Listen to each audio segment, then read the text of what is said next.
Hi, friends. Westo Enrico here. How's it talking with friends, people?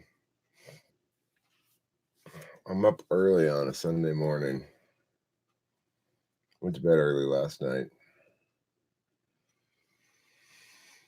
And my core message of the day is there's nothing wrong with you. This was my core message for a while back when I started the channel. Or not right when I started it, but sometime sometime afterwards, I guess. And it's the topic today, and the reason I'm making a video in general because I think it's an important message to get out.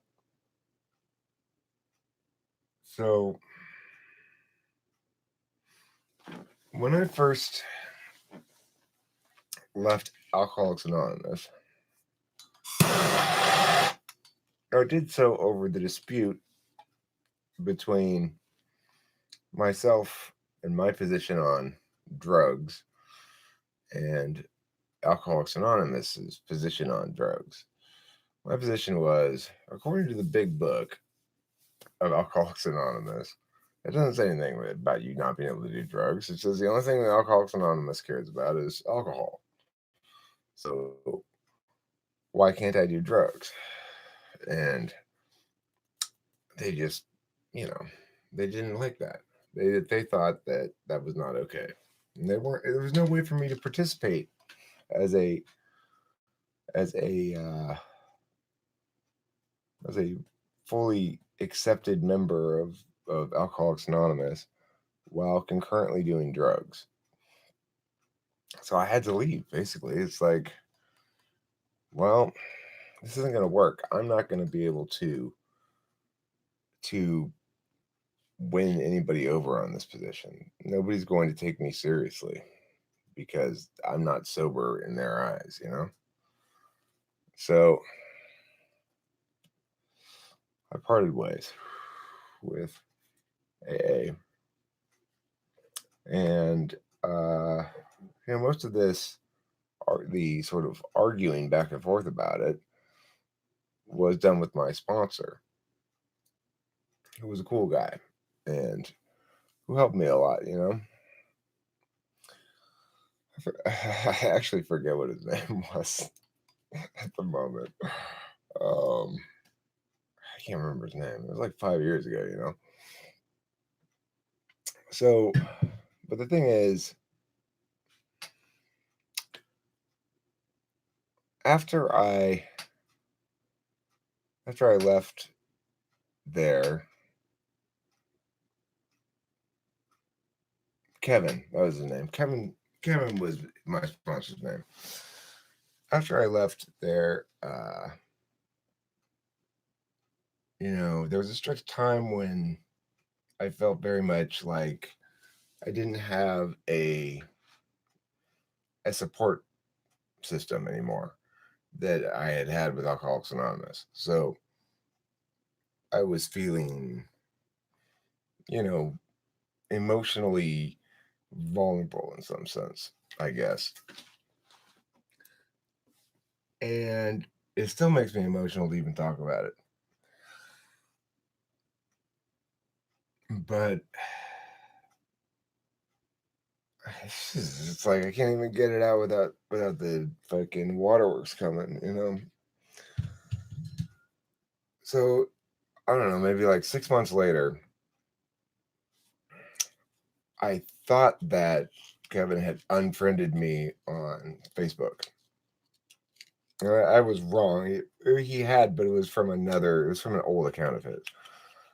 And it's like, but weirdly, this didn't, the obvious contradiction here did not seem to cross my mind because I then sent him a Facebook message asking him why he had unfriended me on Facebook. And it didn't occur to me that um you're sending him a Facebook message. That means he hasn't unfriended you because otherwise it would say like you have to add him as a friend first or something. Anyway, and he messaged me back saying, that was my old account, and then he said, "There's nothing wrong with you."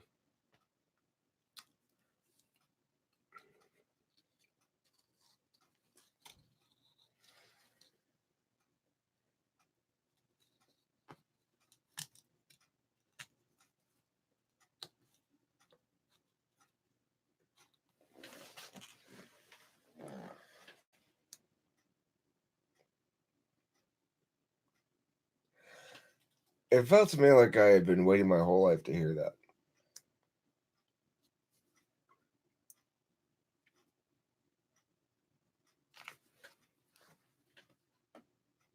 Hey guys, I have it on top chat. Let me put it on live chat.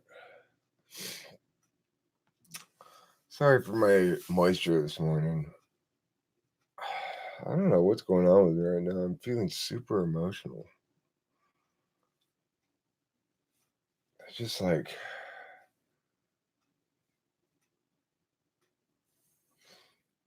yesterday morning, or maybe it was the night before. I don't remember exactly when it was.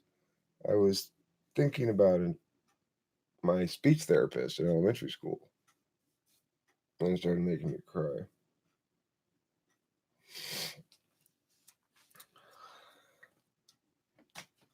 It's I think it's something that people hear very infrequently and need to hear more often. And there's nothing wrong with you.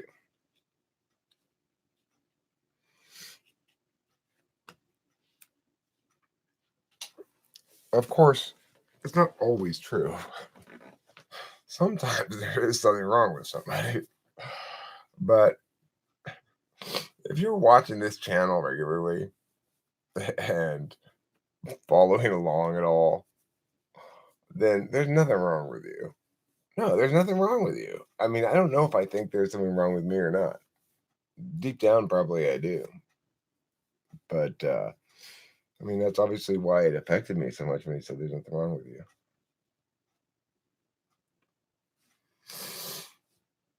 I think deep down we all probably think there's something wrong with us. I've never met anybody who's both intellectually vigorous and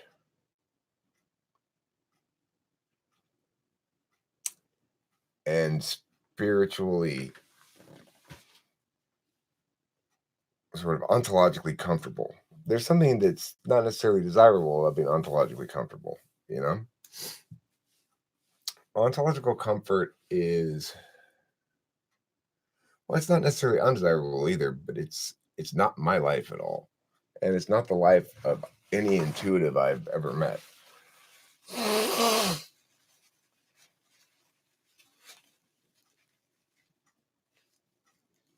I mean, I guess I'd take that back. I've seen a few ENTJs who appear to have some sort of ontological comfort.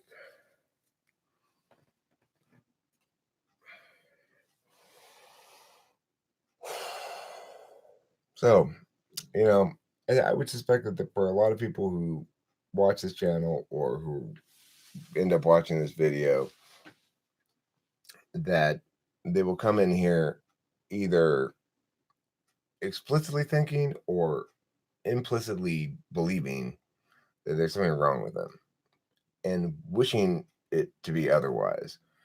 Like either wishing that there was nothing wrong with them or wishing that they didn't perceive themselves as having something wrong with them.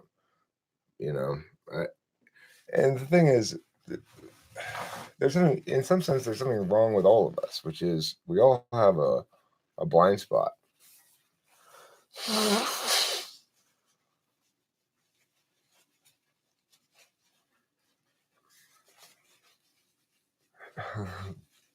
We're here like dried, crumbling sponges. The moist is in that little spot where no one expected.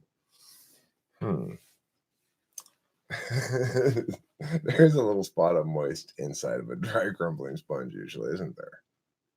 Now that you mentioned it, it occurs to me that I think I can experientially relate to your metaphor here. Um, Orbed Remus says that's when we realized we needed to kill insects. When? The day the Earth was born.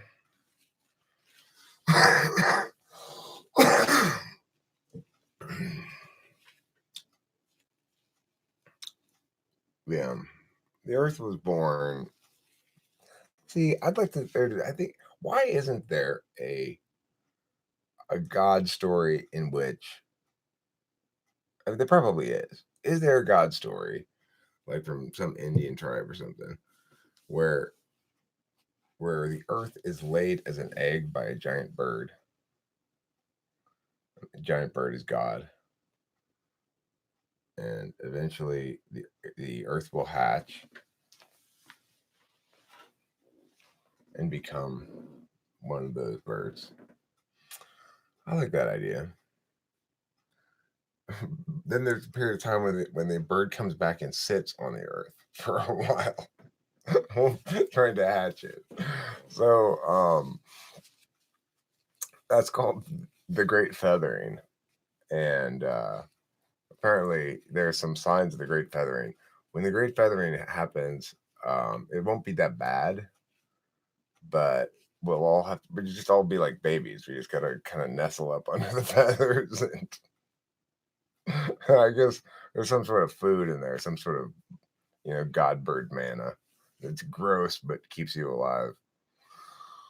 So global feathering, right? When the great global feathering occurs, then we will all sup upon the nutritious but mealy and kind of gamey tasting manna of the bird goddess. Now, what happens when the egg opens up there to the people living on the earth is the question. Oh, I know what happens. That's what the baby eats when it comes out of the when it comes out of the egg. It eats all the shit that's living on top of the earth. So, because uh, it's a good way to begin life with a nutritious start, and then it imprints on the mother, and after a certain period of time, it goes and flies off, and mates with another one of these god birds and lays another Earth somewhere. That's a good creation myth. Bird parts killing the ozone. I know. That's why I believe that the most ecologically friendly thing we can do is provide charcoal pills to all the birds.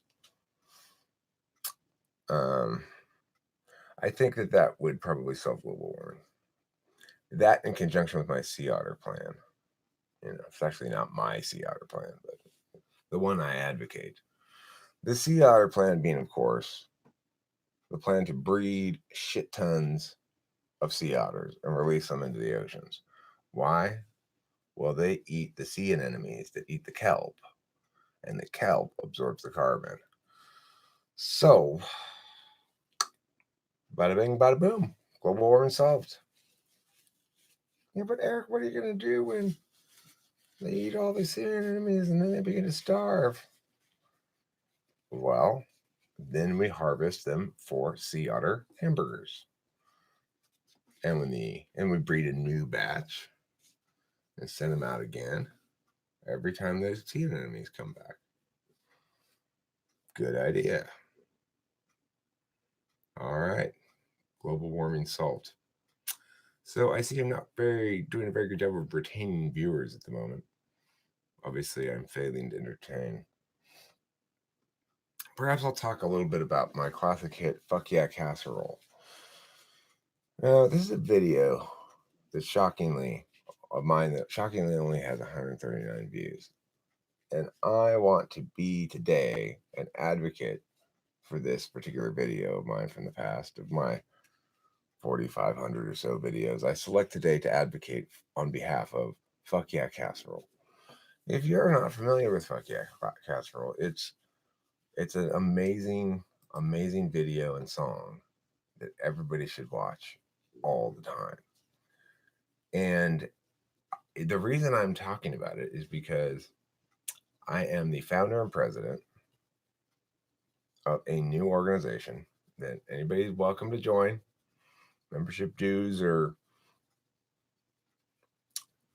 $600 a month.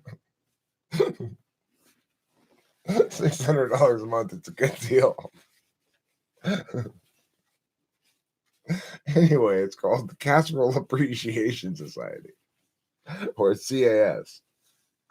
And as the president and founder of the Casserole Appreciation Society, I would like to recommend to you today the song Fuck Yeah Casserole by yours truly.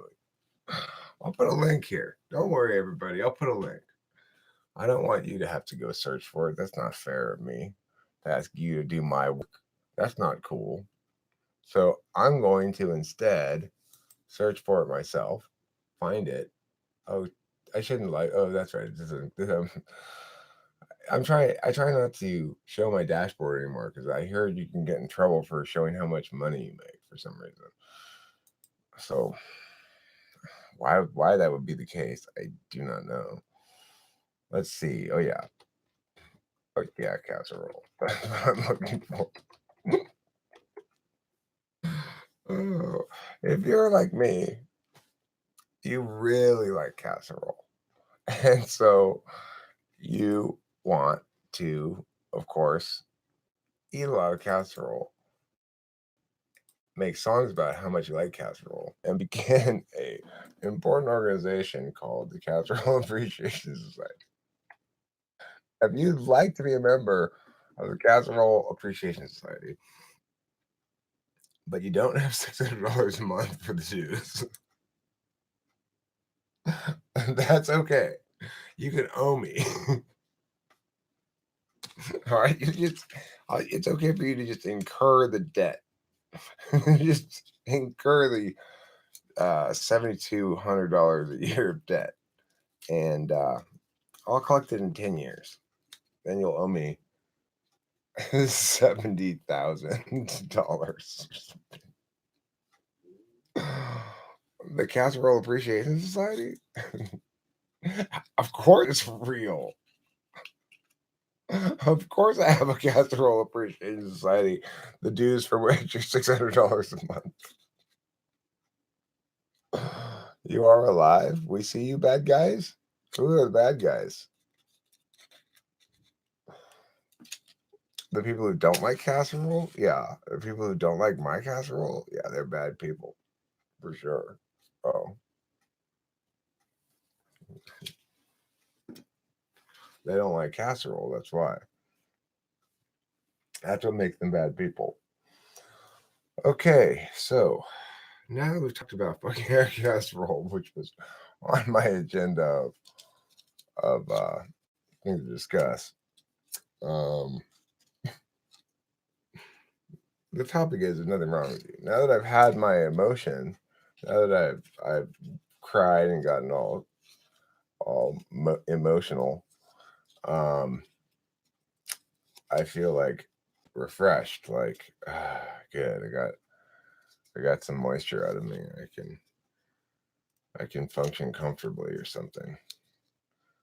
I guess I just need to do that sometimes. I just need to get some emotion out of me and feel the weight of things with tears. Being F5 polar is what's wrong with me, basically. And I think what's wrong with everybody is they're polar.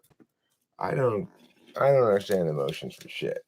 Like, hi, JL.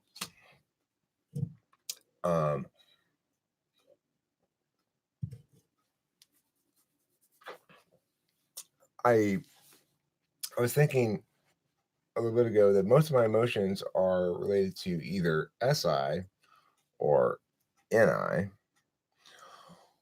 or sometimes FE. For example, the underdog sports story on Sports Center that I watch where the underdog team comes back and wins the championship. That kind of thing is very moisture inducing for me. I always cry at those things.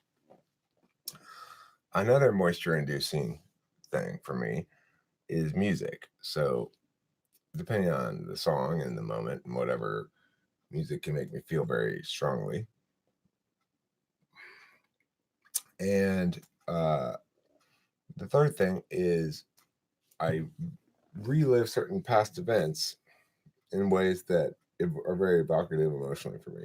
One that I relive quite a bit is the meeting I had with the city of Pomona after the cop uh, jabbed me with the butt of his gun.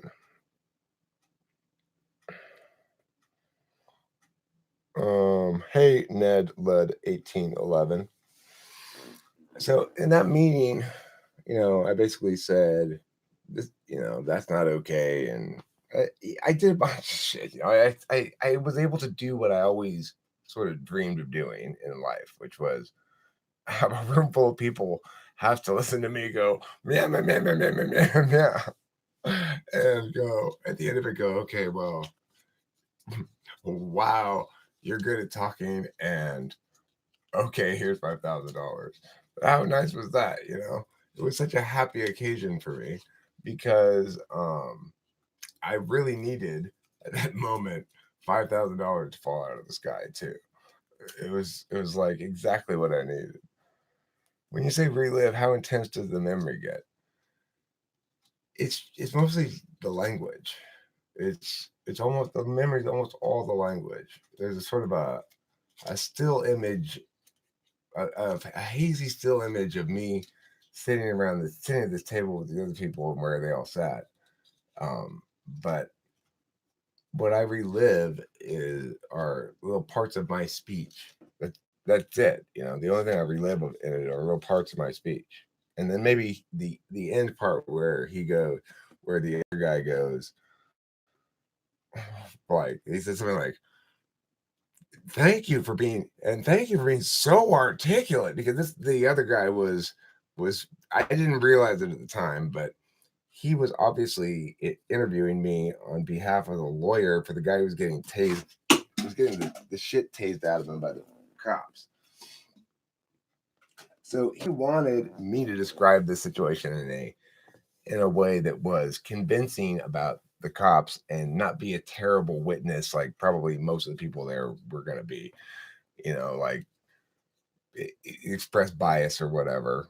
Instead I made very cogent and clear and obviously fair statements about everything, and was as factual as they could be, and and did an excellent job of if if if I had been that guy, it took me. It was too bad I sort of didn't realize it in the moment, but I assumed he was somebody else from the city. He gave me his card and it just said private investigator on it, so I didn't know what he was doing or whatever. I pieced it together later. That's just NI taking its time as it does, which is fine. Um, but if I had been in his position, I would have wanted somebody exactly like me to show up and just provide a deposition that's just death to the opposition.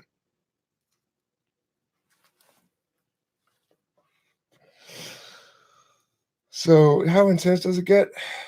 I mean, it's not very vivid in terms of the image. Like I was saying, it's vivid in the emotions. That's what it is.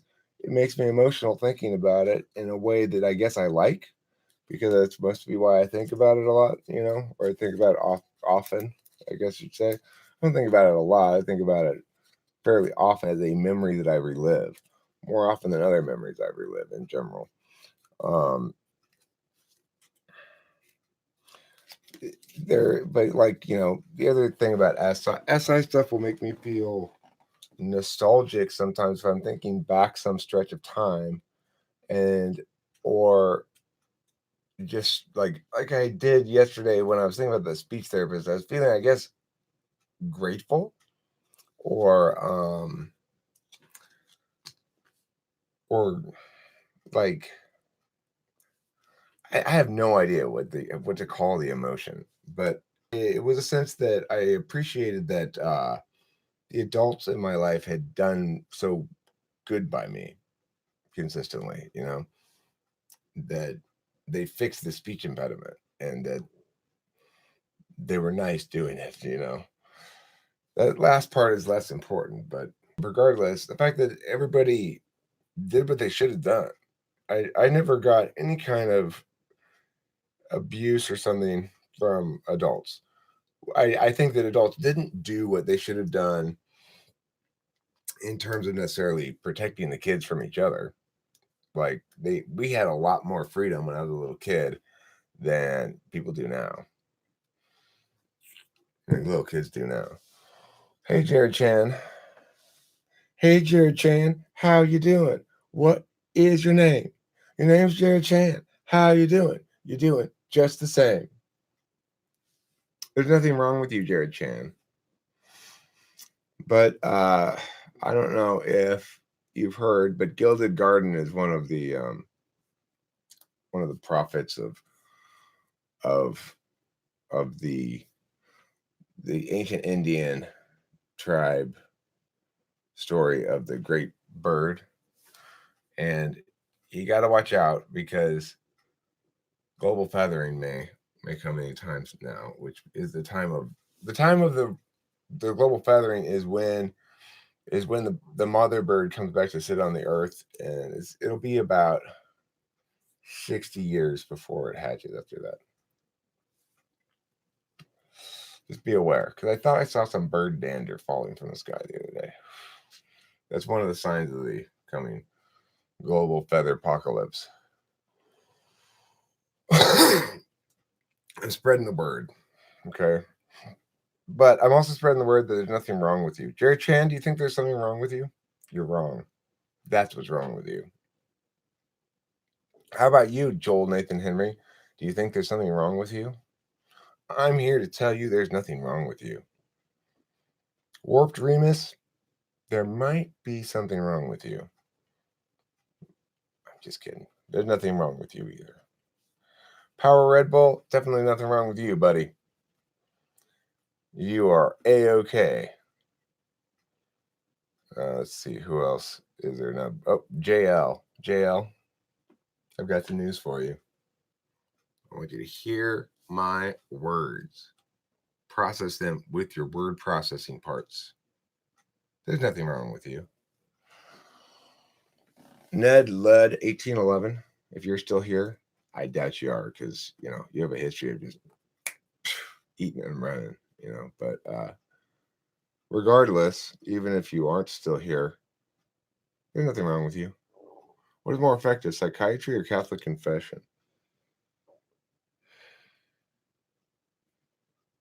Well,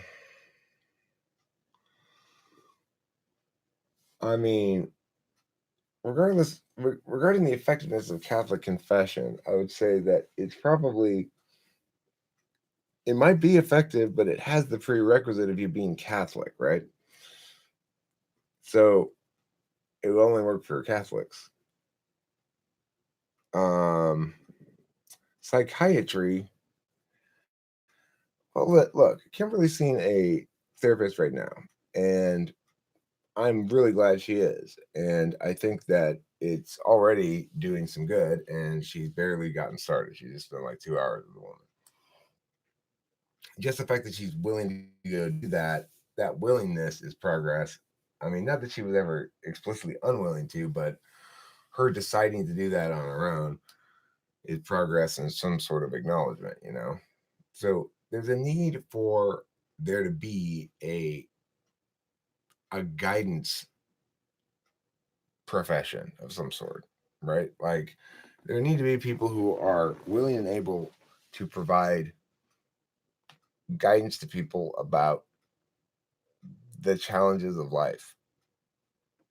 Kimberly says this woman that she's working with is like in her early 70s or late 60s, and that makes me happy because at this point in our life, Kimberly and I are dealing with aging issues as well as whatever relationship issues we have. And being older also means having more burden from baggage from the past and stuff. So I think I think psychology as a working profession of dealing with individual people is a fine enough thing. I don't hate psychiatry or psychology. I just think that there's some bad habits within the profession in terms of their discourse, maybe. ENTP are their own doctor's mechanics. That's probably true. I saw C.S. Joseph say ENFPs are really manipulative. Really? I know you don't think highly of the guy, but you think this is true? No. I've never found that to be the case. Not at all. Uh, ESFPs are kind of manipulative, maybe, in kind of a clumsy way, but you might call ENTPs manipulative. I don't think I'm manipulative, really, but I mean, it depends. I get why it's it's definitely more of a fair criticism for ENTPs, but yeah, he got burned, right? Some ENFP chick didn't work out with him, and now he's feeling manipulated. She used me for what? Sex? Well, yes. Okay, C.S. Joseph.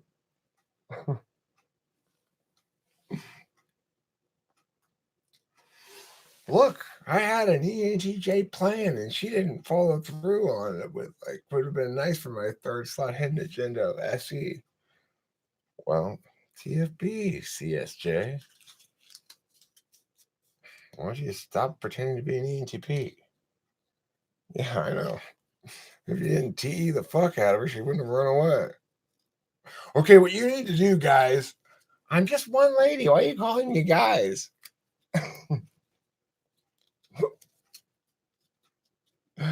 That's funny. I gotta go. I gotta go at some point over to figure out what's going on with Love Lou's thing. I got a comment from Curtis saying I needed to chime in on this type, what do you call it? Like type controversy or something over Love Lou. So I think CS Joseph typed her as something other than ESTP. Is that what happened? Does anybody know?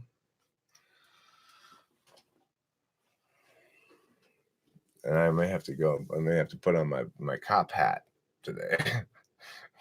Roll up on that and pull that shit over. I've already thrown that fucker in prison a couple of times now, so I don't know what the problem is. I don't know what he's out doing walking around making videos. He should be in type jail. The guards there are very, very bad at their job, obviously. They keep letting him escape.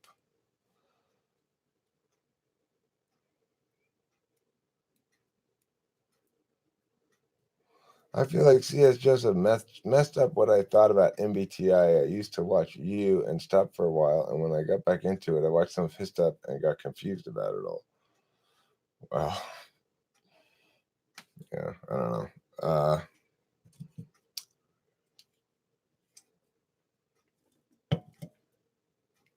Obviously, I disagree with him about a lot of different things. I'm sure he's a nice guy. I don't have any problem with him. You know, it's like I don't want to go fight him or something. I don't hate him. I don't think he's evil. I I don't think he deserves condemnation as a person. I just think he's full of shit. You know. Oh, well, if you're here for the informational aspects of things, I think that's a wise choice. I mean, for sure, it's like I have a pretty straightforward and not unnecessarily complicated understanding of things, and it's consistent with both empirical realities and good argumentation, which means it's most likely to persist the longest as an understanding that withstands scrutiny.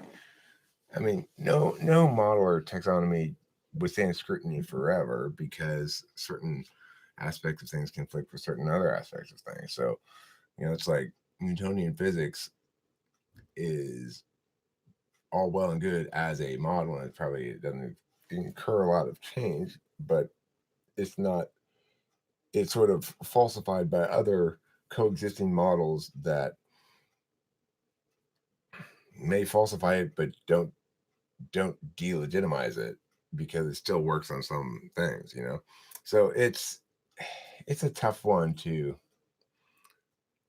break down all the detail, all the aspects that are involved in a given set of understandings being superior to another.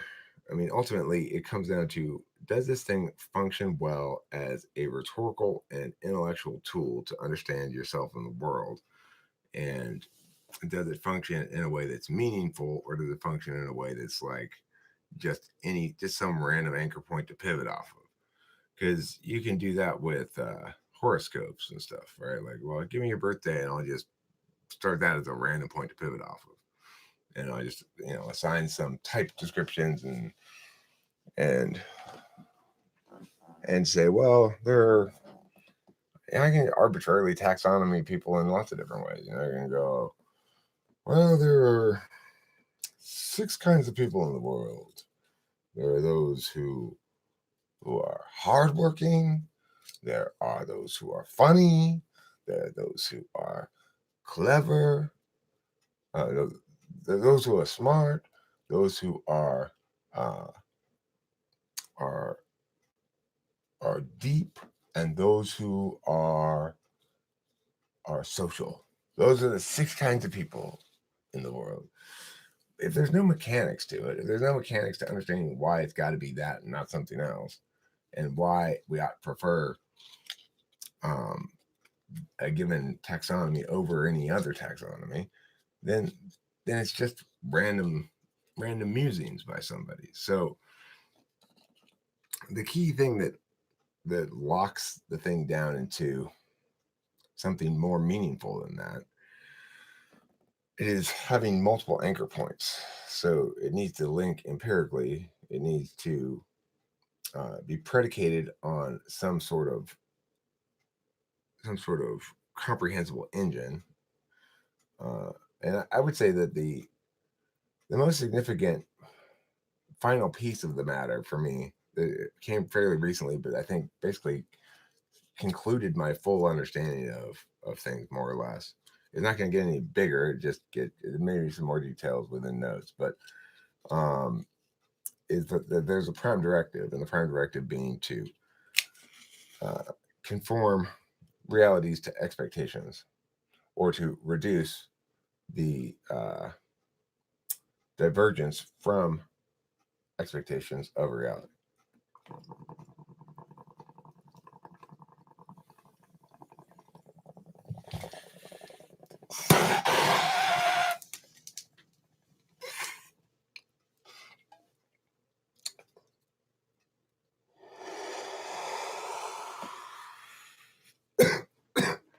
Listen, you guys, my mom says I'm the smartest and best looking. You can trust her.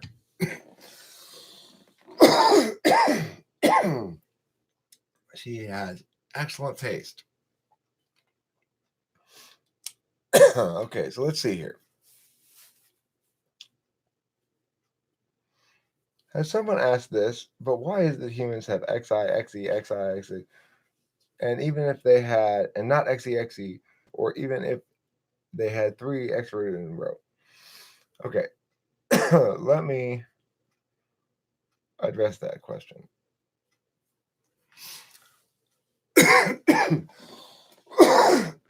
The answer is this. Attention, interacting with the world requires a web of different attentional manners interacting with each other. Okay, so it's like right now I'm answering a question. In order to answer the question, I have to first read and understand the question. So if we think about functions as being put, get, receive, the reason you can't have and then interface, which is like a put function kind of, and it's like a combination function. But anyway, the point is, I can't answer that question successfully without first reading it, understanding it, what its central point is, what you're actually asking in terms of the mechanics. Like, why is it that these things are exclusive of the model? Why is it that you can't have EE? And the answer is because in order to answer this question, I first have to get information and understand it through a TI frame. That is to say, what precisely is he asking here? And how can I explain the mechanics of things such that it's clear why you can't be both first an actor and then an interfacer, for example? Because to act in the way I do with TI requires me to judge something to act upon. This is the way that these two functions work together. It's get, put, get, put, get, put. So I might be getting with my FI instead. In that instance, I'd be evaluating the question in terms of, I guess, my feelings about it. Well, what do I feel about this? Well, I feel as though, I mean, it wouldn't answer the question like I'm answering it, right? So the point is, that's why you can't have EE, because it's not just a value. It may be the case that you more closely align with the values of extroverted feeling explicitly in your own consciousness. I think to myself, well, I think I value novelty, and then I value social stuff, and I don't think I really value logic that highly.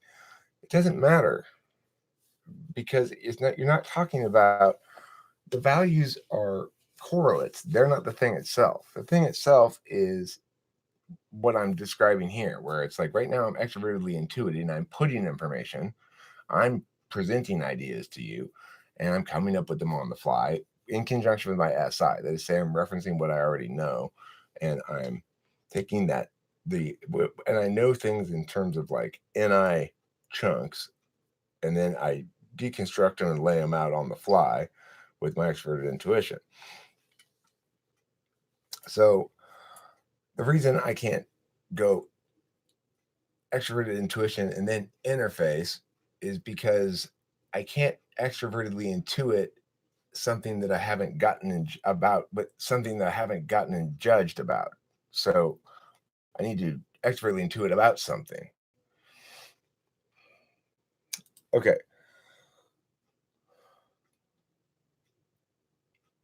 So everyone sees in him and DSP authority. I can't stand it. Well, I mean, look, the thing is, DSP and CS Joseph both have a problem, which is whatever authority many people may afford to them, they know they're intellectually in trouble. I've been quiet for a long time in terms of them directly, but at this point, I no longer am, and they're both they both express no interest whatsoever in defending their positions. I'm happy to do so. What types would rather chop their arms off rather than have a physical labor job? Crazy people? I mean, I'd rather have a physical labor job than chop my arms off for sure. But if you mean which people are really going to oppose a physical labor job, I don't know. I'm not sure that. I mean, there's a certain amount of capacity to do physical labor that everybody has. At this point, I definitely would avoid most physical labor. Yeah, if it's like construction, it's like, well, like the labor I'm doing around the house, um, doing quite a bit of labor around the house, and it makes me sore. Like I'm getting old, so I'm not as tough as I used to be. I don't have as much constitution or resiliency, so I move a little slower. I try to be more careful, and And I wouldn't want that kind of job because it would be too hard on my body. When I was younger, though, I wouldn't have minded it at all. And landscaping or something like that, I probably would have enjoyed it. I probably would have found it uh, satisfying for a while. You know, because one of my very favorite jobs that I've ever had was working at the deli, at Anthony's Deli, when I was like 18 or 19. The reason I liked it was I liked when the rush came, and then it was it was just person after person after person after person after person, task, like here do, here do, here do, here do, and it was just the time just flew by. It was so I liked the kind of like fast paced, like okay, yeah, okay, all right, yeah, got it, like there's lots of little shit you got to do. So I like that job, and the reason was it had, I guess, a lot of SE that wasn't it had very little follow through. It had a lot of interface kind of SE stuff. It had a lot of FE, I guess, and I liked that probably, and I liked the fact that it was continually distracting me with something new happening. So that's why I liked that job. But yeah, it really depends on the kind of labor, I guess. When does the categorizing style of MBTI start to lose its meaning? DSP claims 512 from the original 16. And I can choose what I want if there's more choices. Well, it starts to lose its meaning as soon as it ceases as soon as it loses its link to the mechanics. So what DSP is doing is saying, I can distinguish between, I can make a distinction that's legitimate between people who show their extrovert intuition in a masculine way and people who show it in a feminine way. Okay, but what's the justification for that distinction as some sort of subtype? In other words, how does that link to cognitive functions? What's the mechanics there? With the 16 types, it linked directly to cognitive functions.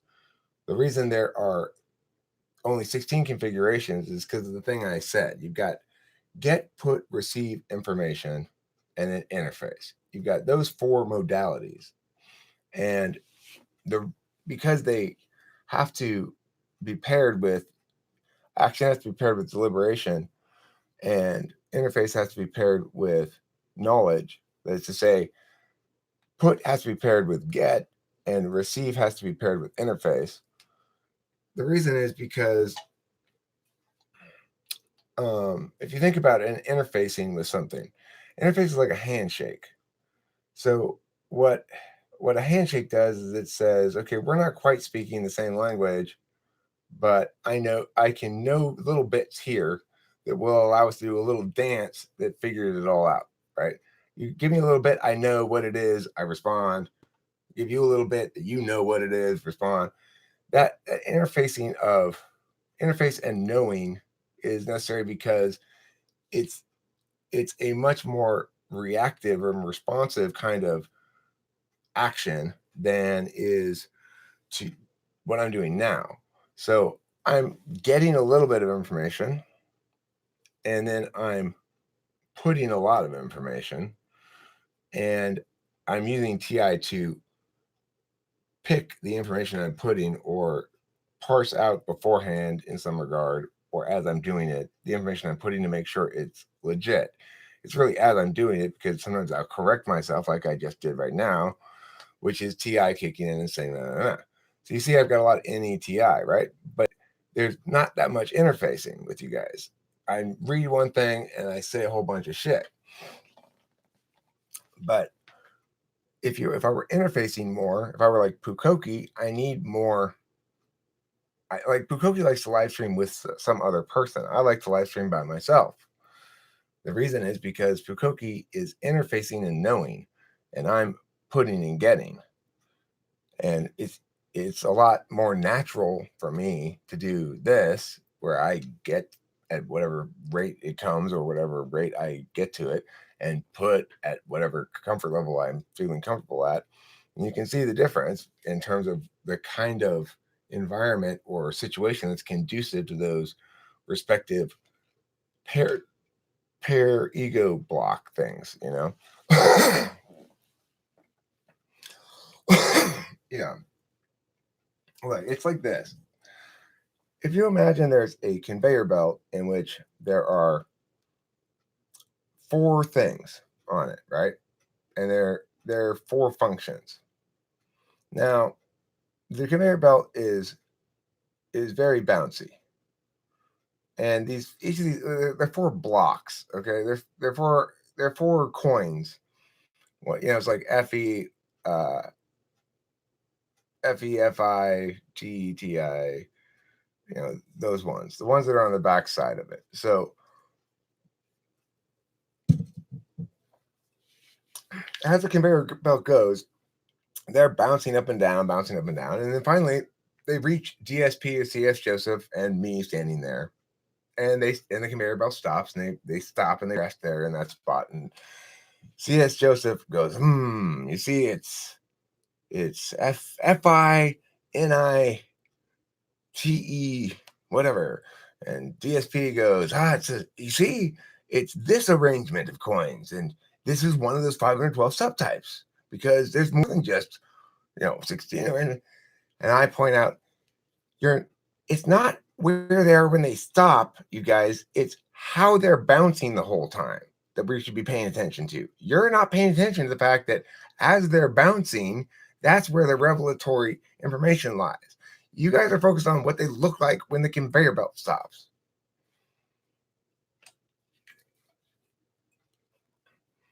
Know I'm saw?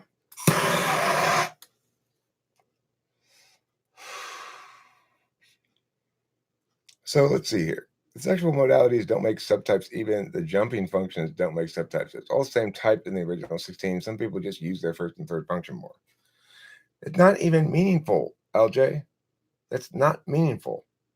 What I just explained is what I'm doing here is I'm getting and putting information. Now, it might be true that I can frame it in a more FE or less FE friendly way. So, LJ, listen, I really respect what you say here, okay? I want to stress this. I really respect your feelings on this and your opinion. You are such a smart lady, but I'm going to have to disagree right now because you're totally wrong. You're completely wrong. It's not the case that some people use their first and third function more. It is the case that every time I'm doing this live stream, I'm always using NETI with FE as a frame guide that says try to be likable too. I like happy engagements basically, and so I frame things in that way. Now you might say, well, there might be some HPs who use FE more. Okay, well, regardless, it's still functioning in the same way. It's functioning as a frame, an absolute value that whatever they're doing has to pay on that criterion. Okay, but it has to but it's still going to be attained via NETI because they're not things you use. They have roles in the mechanics. The role of the first function is that of an implicit value, but its role is omnipresent, sort of. It's the expression of self, the program function. The second one is an instrumental tool function. It's not like they're all equal and you just use them different amounts of time. They're different things. It's like a tool function is used to solve problems. So I'm solving this problem right now with TI, my tool function. I'm saying you are wrong, and here's why you are wrong.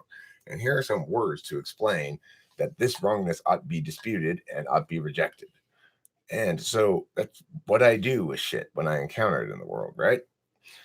It's not the case that I'm always equally nice about it, but it is the case that sometimes I'm more nice about it. And it's also the case that I might go through a stretch of my life in which I'm more attentive to FE and a stretch of my life when I'm less attentive to FE. But it will never cease being a third slot function. It will never cease being a frame in an area in which a scorecard in which I get paid and start being something else. So the amount of time and attention I give to it is kind of irrelevant because regardless, it's just a matter of shifting priorities more or less attention to that frame.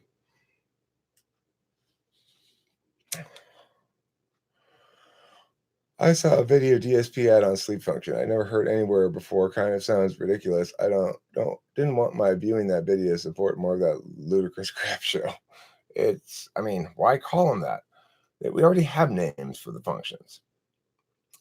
Extrovert intuition, introverted, those are the functions. Okay, well, LJ, you say you're not going to debate me about DSP. You can either learn the system to try to understand it better, or you won't. But LJ, you're not answering what I just said at all. What I just said explains why you cannot have somebody use their third function more than their first function. It's like saying, he's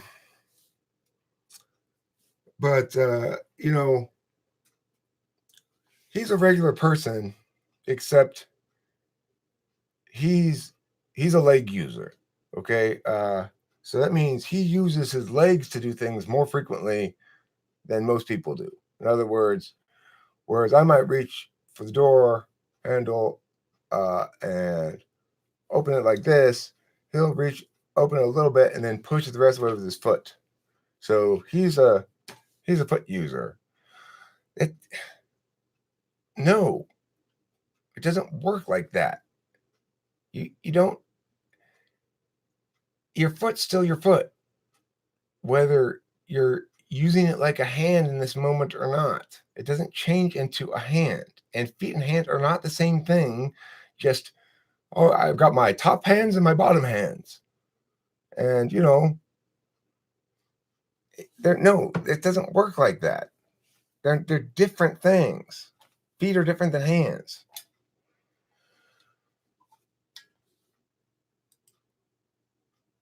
I don't bring up DSP, LJ. I didn't bring up DSP. Somebody else brought it up. Okay? It was, I will tell you who it was, as a matter of fact. It was Ned Ludd 1811. And you then brought it up. Sexual modalities don't make subtypes. That's right. You did. You continued the conversation. I keep thinking about what it was that made our EJ R&D go batshit aside from YouTube fame, huh? Well, I would say, you're more likely to go batshit from YouTube fame if you got fourth slot NI. And you're more, which is also true of being into DSP. You're a lot more likely to be into DSP if you got fourth slot NI, because, or seventh, ESFJs will buy that shit. You gotta kind of have a second slot NI. Doesn't work on NI DOMs or NE DOMs or INTPs even. It's like second slot NI is it just falls flat ultimately when you try to apply to things that require too much intellectual rigor. You can't NI your way through intellectual rigor. You need a little bit of TI in the mix, I'm not snarky this morning. There's nothing wrong with you is the message here, LJ. There's something wrong with what you're saying, but there's nothing wrong with you. What is Elon Musk's type? I don't know. Never met the guy. It was me, lol. Oh, it was you. Okay. I believe that sexual modalities such as masculine and feminine are cultural constructs. I don't believe anything a man can do can be classified as feminine. Really? How about going, oh my gosh, you guys, I love it. It is adorable. You don't think that's feminine? I'm pretty sure that's feminine.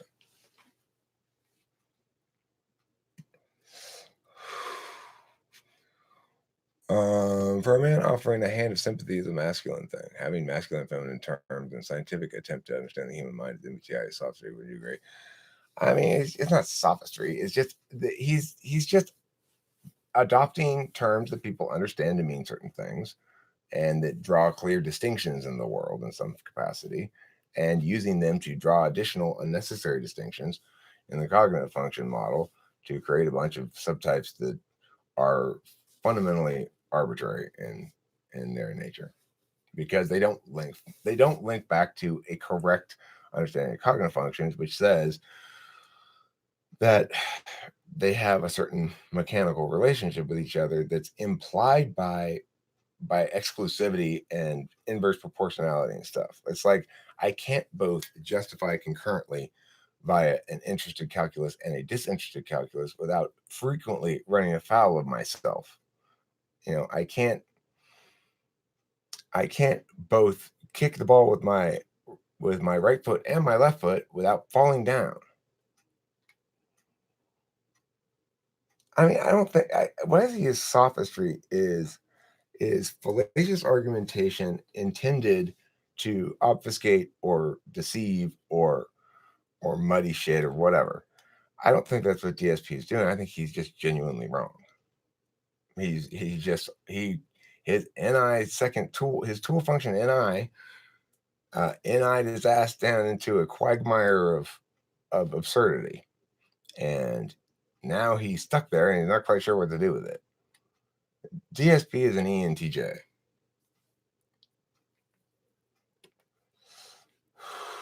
That's tool function NI and its finest.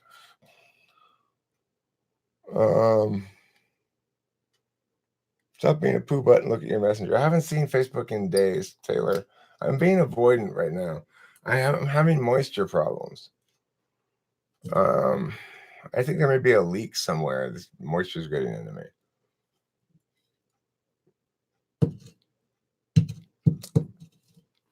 Well, Taylor, you know, I'm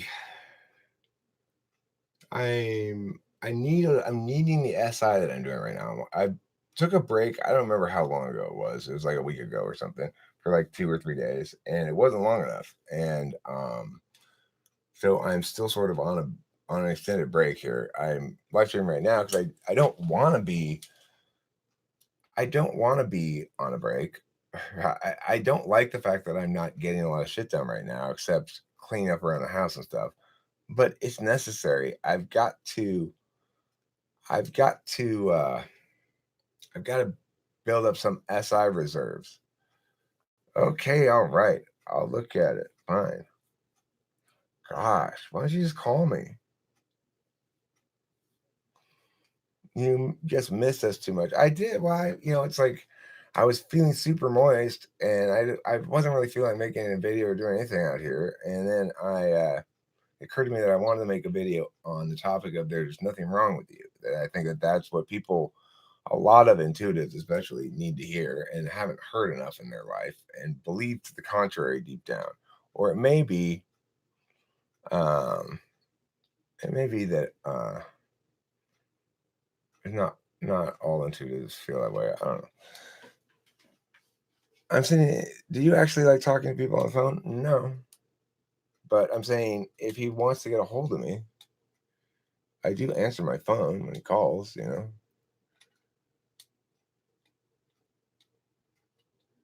We should use CSJ and DSP videos as polar TE detectors.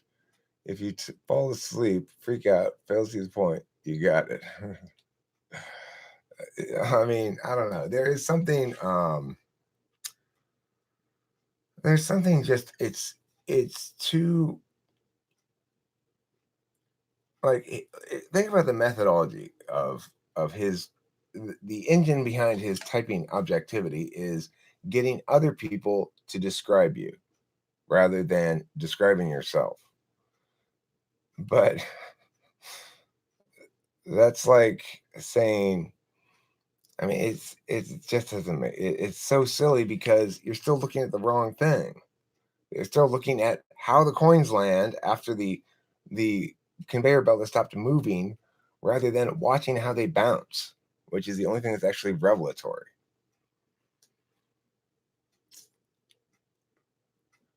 Okay, so yeah, my phone number is 909 720 2261.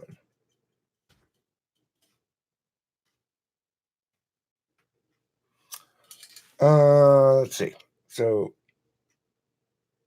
for people with autism high functioning, do you think their use of functions would be affected? Look, I want to clarify something about this whole high functioning autism thing.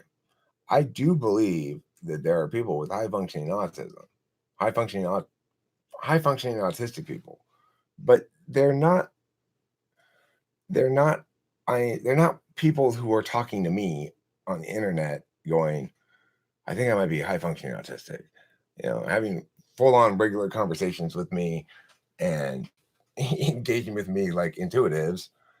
That's those people do not have anything for sure. I actually had classes with high functioning autistic people in them, and they're high functioning like Rain Man, Dustin Hoffman character in Rain Man. That's high functioning autistic. I mean, he's medium high functioning. You can get a little higher than that, um,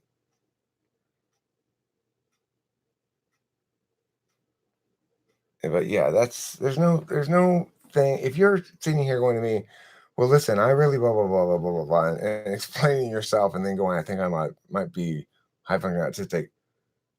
You can just take that notion and shove it right up your ass. It's insane. Uh, LJ says there's something wrong and not wrong with everyone. There's no real standard or normal. Well, I think the thing that's wrong with everybody is they're polar. I think that's what's wrong with everybody, and some of them are more obvious than others. So you, it's like FI polar is a good one to have, in my opinion. It doesn't seem to be. I'm sure there are. I don't doubt that there's something I'm missing that's really important or something, but you know, it doesn't seem it doesn't seem that critical really to understand how to regulate one's own feelings. I mostly just avoid them. So I'm very careful about what I watch on TV, for example. Anything that makes me depressed, I will not watch it at all. I just refuse to watch it. And like Kimberly was trying, she had this show on last night. It was about this Korean girl whose parents wanted to get plastic surgery to make her look more white, which is just it was depressing the fuck out of me. And I was just like, turn that off. Oh my god, I cannot watch that. Anything that's sad or depressing, I can't deal with it. So I just avoid it all. I avoid looking at homeless people. I just avoid. That's my solution. That's a pretty good solution. Um, Taylor says he thinks LJ is autistic with polar FE, and Eric and I are psychopathic with our polar FI. I'm not psychopathic at all. I'm super empathic. I can't stand seeing, and so are you, Taylor. Frankly, so are you. If you all you got to do to get Taylor to lay off is tell him you got your feelings hurt, and be honest about it, and be sad, and he'll be like, okay. Because he doesn't want to hurt people. You know, same with me. I don't. There's nothing psychopathic about me at all. You might say I'm sometimes remarkably dense about moisture. I could be remarkably dry sometimes. I could be remarkably wet for no reason sometimes. So, but I don't know. Nothing psychopathic about me. If anything, I'm too emotiony. I mean, but see, that's the thing. I think of just about any emotion as too emotiony. I don't like to have to experience a lot of emotions, and when I am, that's why I avoid all those things. So I don't know. It's hard to say. It confuses me just talking about it. What about polar SE? That's a great one. Bong. If you got the energy to light it. I didn't agree with you, Taylor. I live in the moistness. My life is humid. Gilded Garden, with a name like Gilded Garden, I'm inclined to believe that you do indeed. You do indeed. Your tenders are swamp dwellers. Um, Polar SE is incel turf. That's certainly possible. That's probably true. Don't we all have a tendency to think our polar is not that bad to have, precisely because we fail to see how important a function is? Yes, correct, except some of them are more obvious to third parties than others. So we might think that, but third parties are going to notice if we're FE polar. Third parties are less likely to notice if we're FI, a lot less likely to notice if we're FI polar. TE polar, you're only going to notice, third parties will notice in certain circumstances if they know, but even then they'll just think, wow, you are scatterbrained or something. Like, why didn't you notice this or think about this? You must be very scatterbrained. Your head's in the clouds. Well, Taylor, it is awkward when a middle-aged man tells you hurt his feelings. But you know what the lesson to take away from that is, don't you? Don't hurt my feelings. Okay?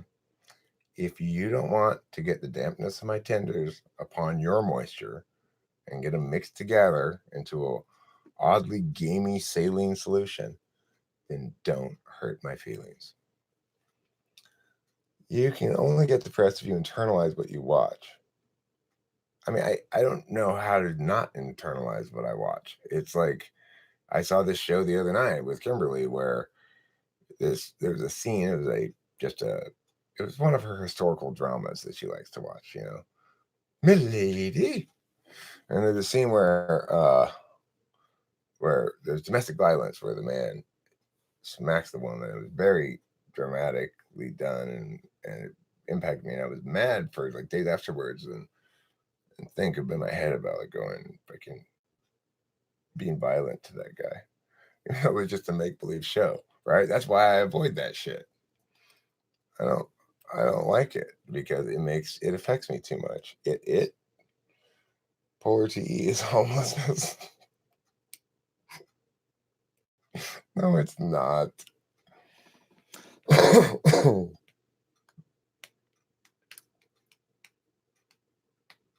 I hate watching those fails video where people. Oh yeah, I can't stand watching anything like that either.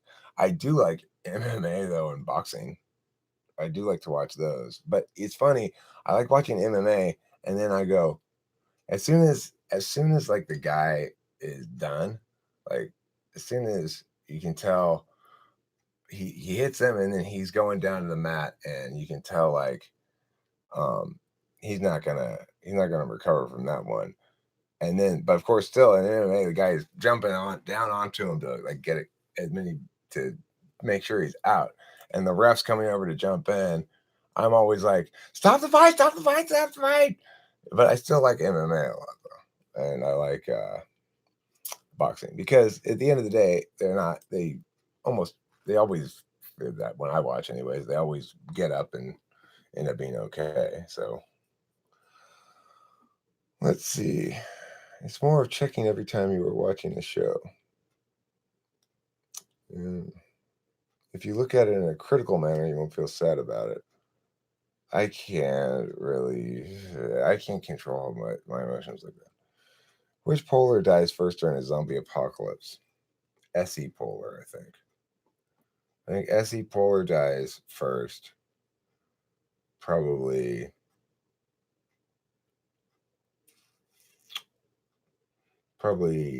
TE polar dies.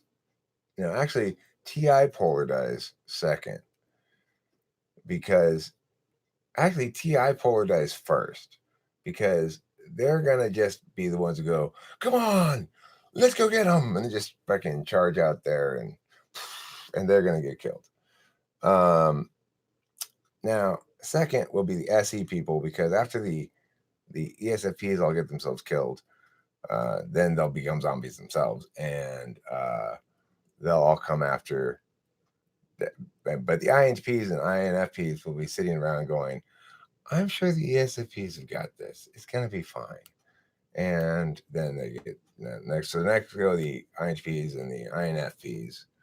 Now after the INTPs and INFPs, so we've got the ESFPs and the ENFPs and the INTPs and the INFPs. Now they're all zombies. Okay. So the next ones to go probably would be your TE polars. So they would have put up some makeshift little fucking fence to think that's gonna stop the zombies, and the zombie just like push it off the side, and they go like, "Oh my gosh, that didn't work!" And then they become zombies. So now we've got the INFP, ENFP, INTP, uh, ESFP, and INFJ and ISFJ. It seems like I forgot one, but anyway. Now after those, let's see who's the next one to go.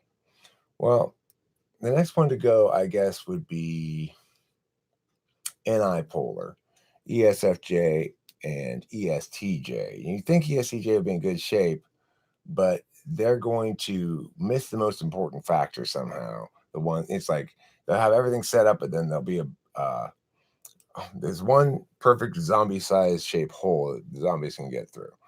So, man, they won't have realized that they really needed to deal with that one thing.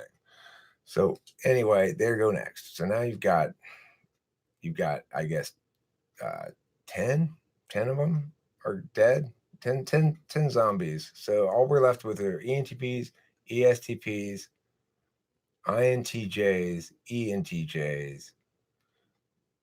Is that all we're left with right now? ISFPs and ISTPs. That's all we're left with. Okay. So the next ones that we're going to go, I think, are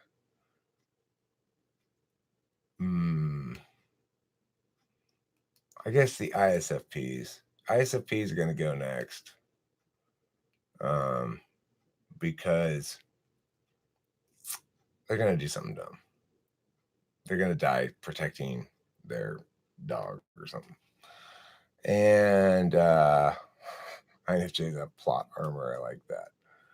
Okay, so now you're down to just the ISTPs, ESTPs, ENTPs, ENTJs, and INTJs. I guess ENTPs are next to go. Or ISTPs. ISTPs might be next to go because ENTPs are pretty clever. ISTP is going to be maybe not quite responsive, not quite willing enough to adapt. Let's say. I think that polar NE is going to kill him. So ISTP goes with who else has polar NE? Oh, ISFP, right? Yeah. So the two polar NEs go. So now we're left with polar FIs and we're left with the NTJs. That is to say, polar SI and polar FE. Oh, and the ISTJ, right? Also polar FE. I guess ENTP goes next. And then after that, probably INTJ. No, probably ISTJ. Although he might last till the very end. I don't know.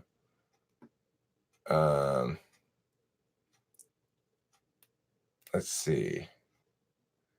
ESTP probably be still around.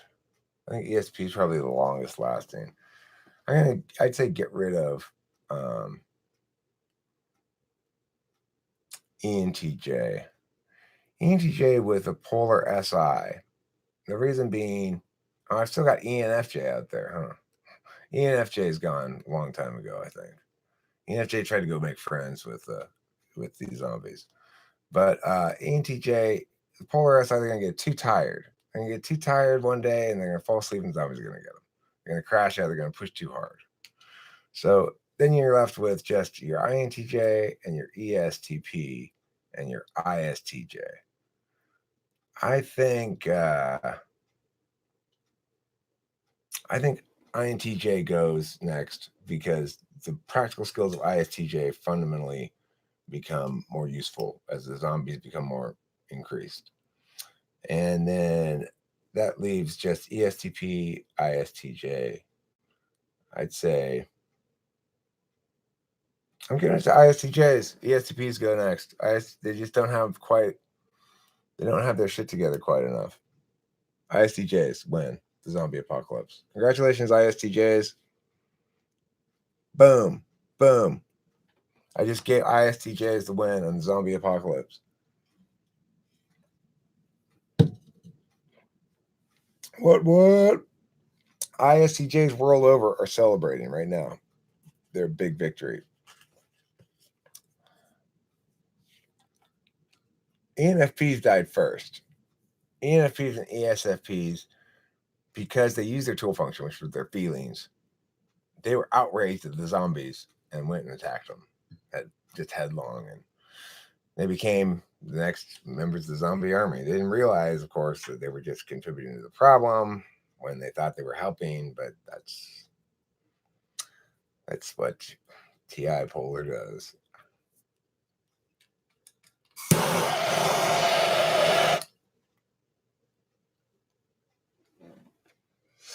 You can see that, Sheila? I didn't know that was visible. I am glad to know it is. See, I always thought there are some people who have the ability to see the steam as it rises from your mental processes. It's an ether, really, more than a steam. Am I too poor to get the triple burger? Probably. If you have to ask, yes. It's Wagyu, okay? It's Wagyu beef. Very, very expensive. 1/2 Wa, 1/2 Goo. That's how we make it. They would die not noticing their wounds.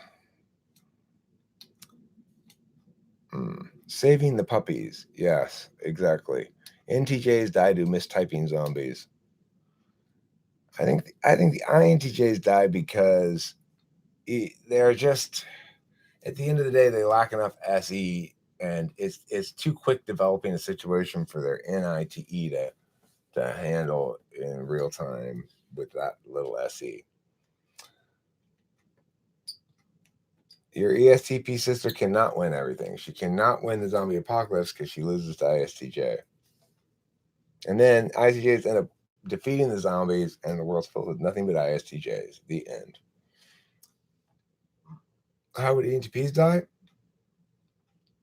ENTPs die because,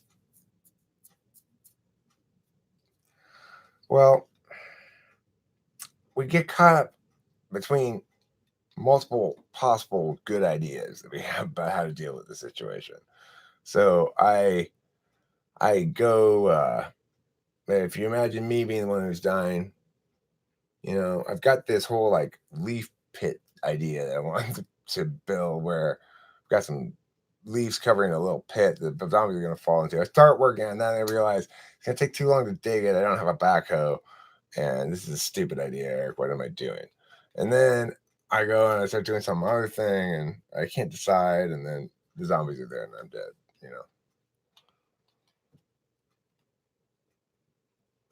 Yeah, well, I can see going down for the dog too, actually. That's Polar FI doesn't. Polar FI might do the same thing that FI Tool does at the end of the day. Might go, my emotions are too strong. I'm going after the dog. I would just storm into a conspiracist INFJ's food storage and get by for years, right? Because they would have prepared for the apocalypse, but they would have forgot to put locks on the doors. Well, I'm sure nobody's going to try to break in. I mean, everybody likes me. Okay. The hamster was working up a sweat during that process. Yeah. So I do. How do see Sheila can see in my head or something? What a lot of people don't realize is, unlike most people, I actually have hamsters inside of my skull. A small family of hamsters took up residence in there when I was just a baby. They crawled in through my ear, I guess, and they've lived there ever since, providing much of the cognitive engine for me for most of my life. So thank you, hamsters. Estavo Segundo, what books would you recommend? He'd recommend Darwin's Evolution of the Species, Origin of the Species. I'd recommend it too. It's really great. Unfortunately, the AK wasn't being shot by an SE Dom this time. No. ENTPs die because they walked straight down range in front of somebody else's AK-47 spray to pursue a sparrow. That's possible. That's a plausible end. Let's see. Are INFJs really that often into conspiracy theories? I collect them myself, but I don't buy any. It depends on the INFJ. The thing is, INFJs in isolation and intellectual isolation can be prone to them because they see everything in terms of people's motivation. So they'll go, look, there are some very interested parties who are going to benefit from any given perspective, say legislation or whatever. And so there tends to be a move towards thinking that that everything that happens can be backwards engineered to a motivation. And that's really the source of conspiracy theories that deserve conspiracy theories that deserve to be dismissed as such and not as legitimate theories about actual conspiracies. Because, for example, I don't think believing the official narrative on 9/11 is consistent with the realities that I'm aware of. So I would say that it's not a conspiracy theory to doubt that official narrative. And I would say it's not a conspiracy theory to posit that it's most likely an inside job in some capacity. So that doesn't make me a conspiracy theorist. Conspiracy theorists are those who assume that everything that happens because some motivated party made it happen. But the reality is human agency isn't that powerful, and most people can't execute visions as broad as those being presumed. Let's see. Feudalism burger, slavery burger, ethno-state burger. This is an interesting restaurant, Warped Remius. Feudalism burger, slavery burger, ethno-state burger. Is this at Human Folly Burger? Human Folly Burgers is great. You can have feudalism burger, you can have Pharaoh burger, you could have socialism burger, you can have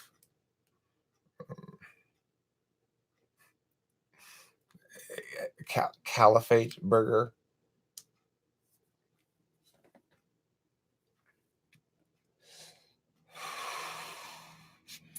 Let's see here. I think there's a tendency for INFJ to question things, but it's more about finding out about the unknown. Asher Oak. Eric, I think I might have broken an INFP last night. Just need to confess. Don't break INFPs. They're probably not quite easily broken as all that, but be kind. Don't break INFPs. Yeah, it's at least 7 years of bad luck. Libertarian burger? Well, I mean, I would say anarcho-syndicalist burger for sure. I'd put that on the menu. Libertarianism is not quite so is not a folly for sure, but certain manifestations of it are. I mean, like the general notion that we ought to prioritize individual liberty is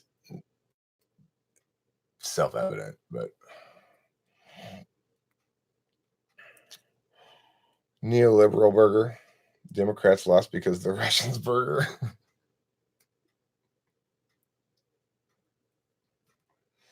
Yeah.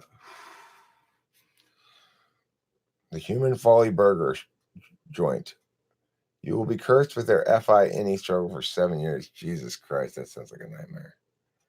Oh my goodness gracious. Can you imagine having to feel emotions all the time? Just like as your basic nature, just be like, it would be fucking awful.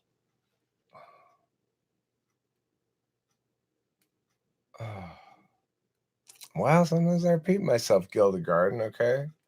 All right, I get a little repetitive, you know.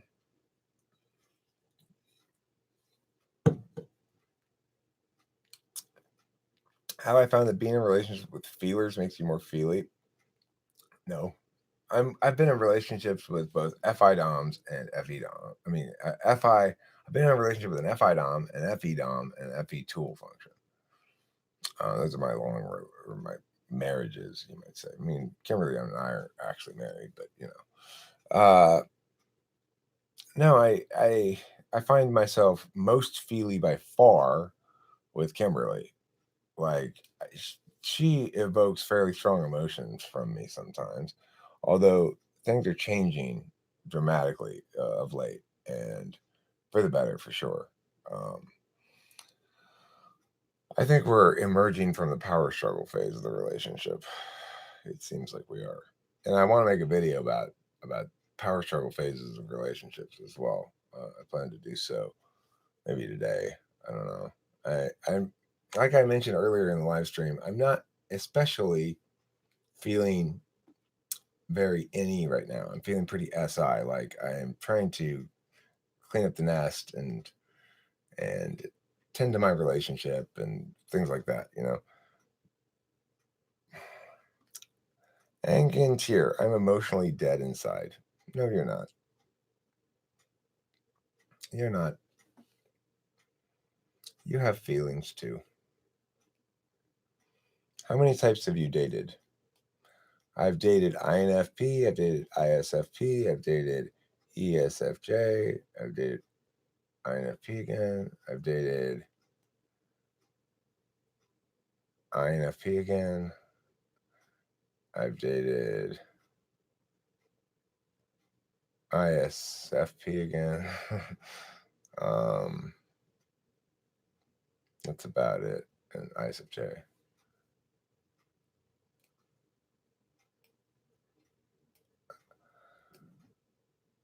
When Kimberly loses it, does she lose all control of rationality? I mean, she has fairly limited control of that to begin with. She's not a very rational person. Um, I mean, she is like she's if provided her FI is not involved at all, she can be pretty rational, but she's mostly just she's not an intuitive and she's not a thinker, and it's important to remember those things. One of the reasons why I think duality especially works well for me is because I don't need from her intellectual conversation. I don't need from her ideational like engagement really. Uh, I don't need from her. I don't need her to be an intuitive or a thinker. So, you know, it works great. And one of the main reasons I don't need any of that from her is because I have this, and I do a lot of this stuff, and you know, um, but it doesn't really. I've never. Kimberly has made me more angry than I've ever been in my life on multiple occasions in the past in our relationship. I've never gotten so angry at somebody as I get at Kimberly sometimes. And the reason is because we're duals. And she, you know, she also brought a lot of damage to the relationship. And I'd never been with somebody who both obviously could cooperate and objectively refused to. Like my previous wives, it was obvious they were limited in their ability to cooperate in some capacity. Like my first wife, she was a nightmare, and I learned early enough, that she was not going to be responsive. She might have been an ESFP, I don't know, but I say INFP. She might have been ISFP. She was an FI DOM or FI tool. But regardless, I learned early on that TI wasn't going to work with her. I didn't know it was called TI then. I realized early on that I couldn't have any reasonable conversations with her. She wouldn't work with me at all, and it was pointless. I just basically didn't like her, and so I just sort of said, well, I'm just going to do my own thing, you do your own thing, and whatever. And then I was shocked when she cheated on me.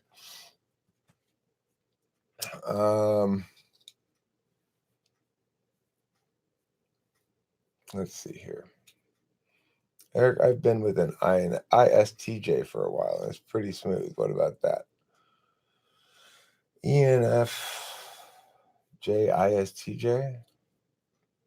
I mean, you'll get tired of the FE polar after a while. Probably said you were better sources, probably nonfiction, but if you feel strong enough about a fiction book, then that would do. Angantier, I don't feel much of anything unless I force myself. Well, don't force yourself. That's how you get a hernia. At least you can force yourself to do it at times. Power Struggle would be an interesting video. Thank you, Jared. I will make that. Stuff like music makes me feel alive. And what type are you, Angantier? There has to be a feeling that wants you to feel in the first place. I don't know what that means. I dated a guy like that once. Oil and water was a nightmare for me, but I was also young. Yeah.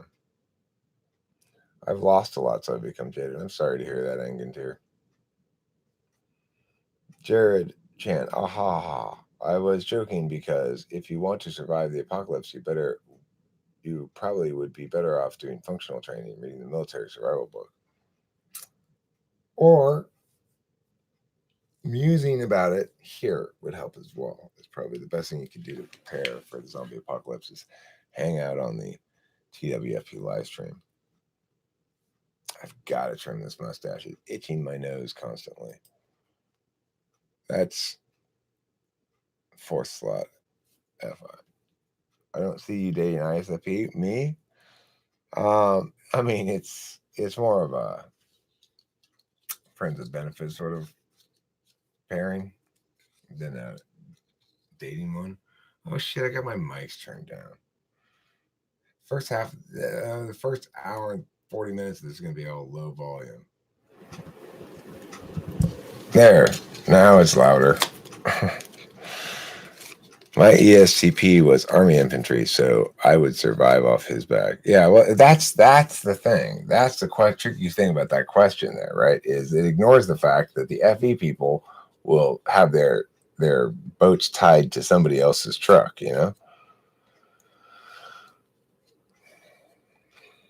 If you want to be at peace with might eventually happen to your body, learn how to think of it from other perspectives.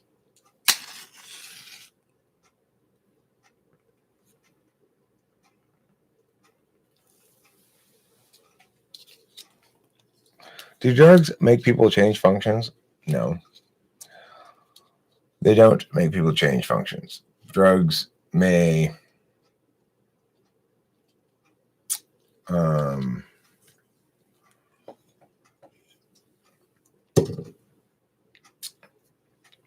well, look, remember that a cognitive function is an attentional manner, paying attention in a certain way.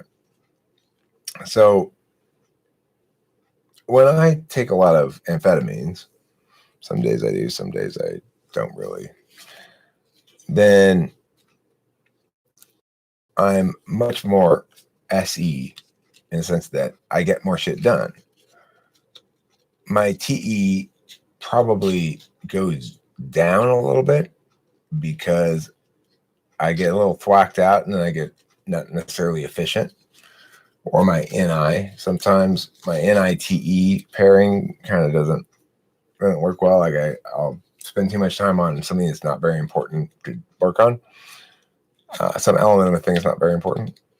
So in that regard, it's the case that people attend somewhat differently than normal on drugs. That's for sure. Ecstasy, I don't think it makes you have FE. I think it makes you have FI, which is very good FI. But it's like, I mean, the thing is, again, it's an attentional manner. If you're paying attention to how good you feel, either physically or emotionally, then you're going to be expressing a lot of positivity to other people.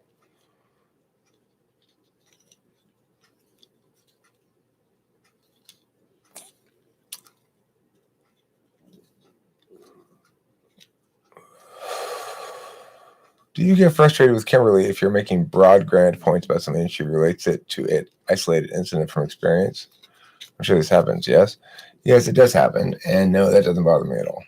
I don't expect her to engage me about broad, grand points, really. I have very realistic expectations about what sort of things she wants to talk about, and what, we both like talking about the TWFP people. We both talk about people from the channel a lot. We'll talk about Senjin and talk about Sheila and talk about the email that Sheila sent, and I forwarded or CC'd Kimberly. You should really just email Kimberly is probably better, Sheila, if you could. When you email me, very nice emails and stuff, very FE, nice and considerate, and I can, FI too, but I do appreciate it, but Kimberly appreciates it a lot more than I do. Like, Kimberly really feels the dampness in her shoes. She squishes around walking on the dampness in her shoes. Well, alcohol is an interesting question. And Gintier makes a good point here. And Sheila does too. Let's see here. I'm falling a little behind. I see.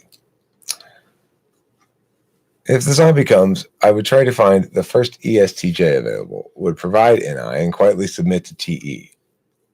That's a good idea, Senjin. See, that's called utilizing human resources. That's what FE tool function people do. There's something oddly attractive about ISFPs on the surface. Only when I got deeper in did I have a oh no moment. 3 ISFP XXs in a row. Why do I keep doing this to myself, Eric? Well, because they're kind of captivating. There's something very they're sexy as hell. I mean, it's like, and there's nothing complicated about it to them too either, and that's the beautiful thing. It's ENTP doesn't have to worry about words with them.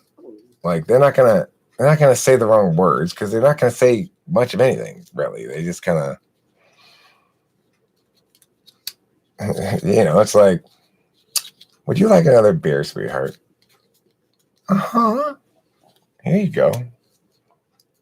Yeah, of course you can. Of course I'll get you another margarita. Don't you don't even worry your pretty little head about it. Anyway,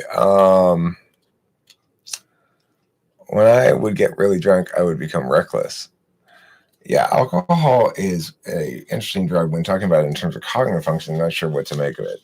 Yeah, I would say that, for everybody, what it does is it impairs judgment, is its primary effect. And so that means people become more willing to dance. It means people become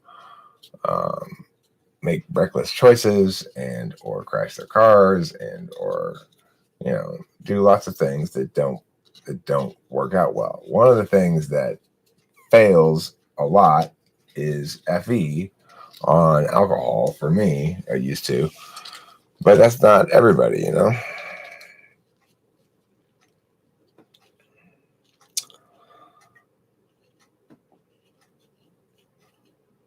My experience with ISFPs, I've said it before, I think it's the best description I've come up with for my experience with them, is that when I'm hanging out with an ISFP, half the time I feel like the only adult in the room, and half the time I feel like the only child in the room.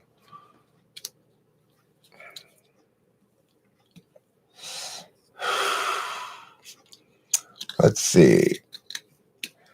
Blue Barrel says, I got in here a little late, so I'm guessing it's like a Q&A session. This is going to be random. What type do you think Catherine Fovre is, if you know her? I'm familiar with her, but I don't know what type she is. I'm not familiar enough with her. I haven't tried to type her. I haven't really thought about it before, so I don't know. But I am familiar with her somewhat. Always have a to-do list before you take your Adderall. It wouldn't do any good. It does me no good at all to have a to-do list before taking Adderall. Because to-do lists, I don't follow them then. I make a to-do list and then I do whatever it is I do thereafter. And I go, so I should really make the list after I do the thing. And then I think, well, that's stupid, Eric. Why do you make the list at all? Just do what you're going to do and just do it. What types are best at controlling themselves from letting drunkenness take over the mind? It depends what you mean by that. I would say there are certain types that are least likely to become FE problems when drunk. Maybe ESFJs, INFJs, ISFJs. They're least likely to have negative FE problems. But that doesn't necessarily mean they're not just as drunk. Alcohol to me is the worst drug, the most dangerous drug. Odd that it's the one that's legal, but whatever. I'm ENTP and take Adderall 30 milligrams. Congratulations. You get the 30 milligram pills, or do you take like 215s or what? I'm supposed to take 30 a day.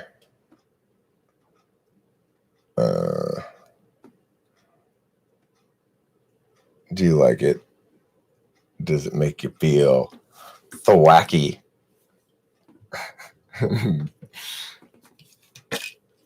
I like feeling thwacky. That's the thing, as I'm getting older though,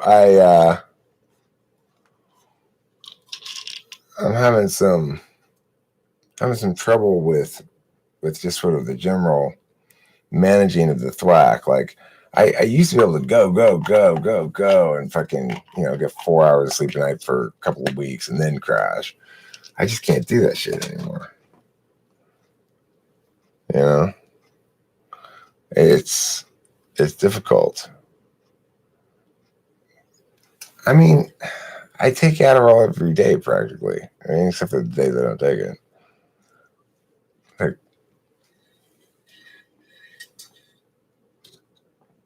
A couple there. Type Camille Paglia. She could be the infamous female ENTP. Okay. Is she a YouTuber? Camille Paglia? Whenever I drink, says Dylan Haar, INFJ, there's a very thin line between feeling pleasantly buzzed and going into a depressive state. I don't really enjoy the way alcohol messes with my mind. Well, for me, there was always a very thin line between I'm just like barely buzzed and blackout drunk, which was, I always thought I was not very drunk at all until I was way too drunk.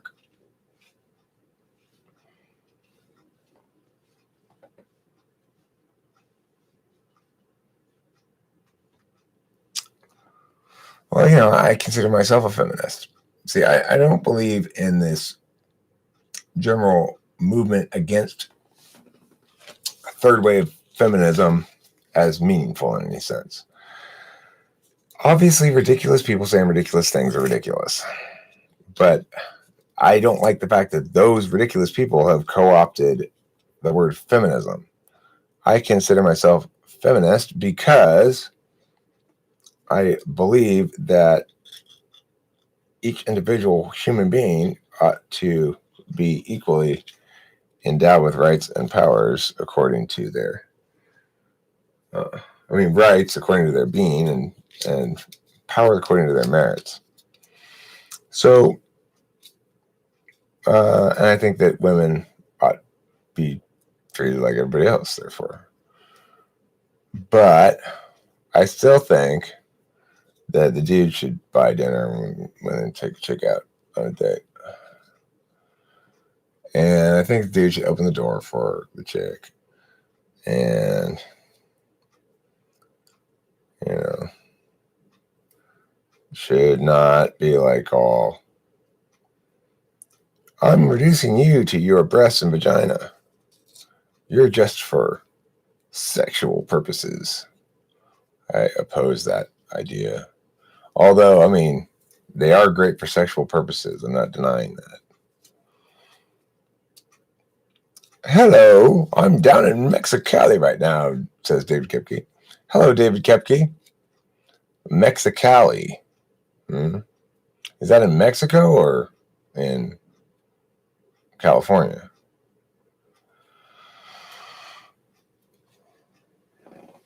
Quite smart and talks fast, huh? Well, sounds like an ENTP or ESTP. I know someone like that, Eric. He just takes a sharp corner of nowhere. 1 minute he appears sober, then he's slurring and stumbling around. Yeah.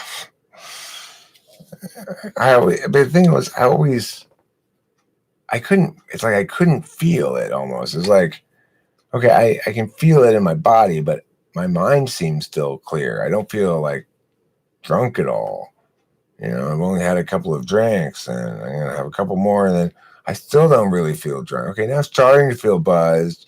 Just one more. And then like, where the fuck am I? I wake up the next, it's a nightmare.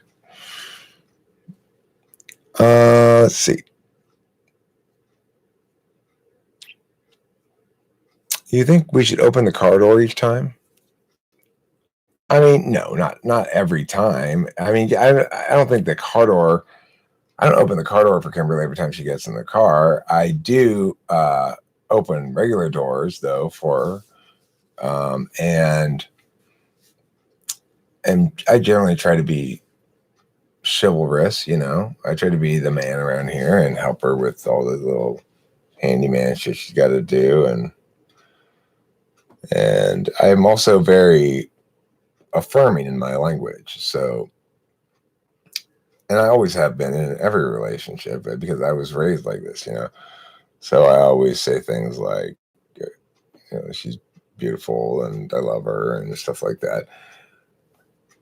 It's one of the weird things in our relationship that makes it kind of difficult is she's, for whatever reason, doesn't really matter why, but she's habituated to not putting a lot of credence into words, and the actions matter and words don't matter. I'm very much a word-based person and words matter a lot to me. So when I say things, I expect to be afforded that if I say it, that's what I mean,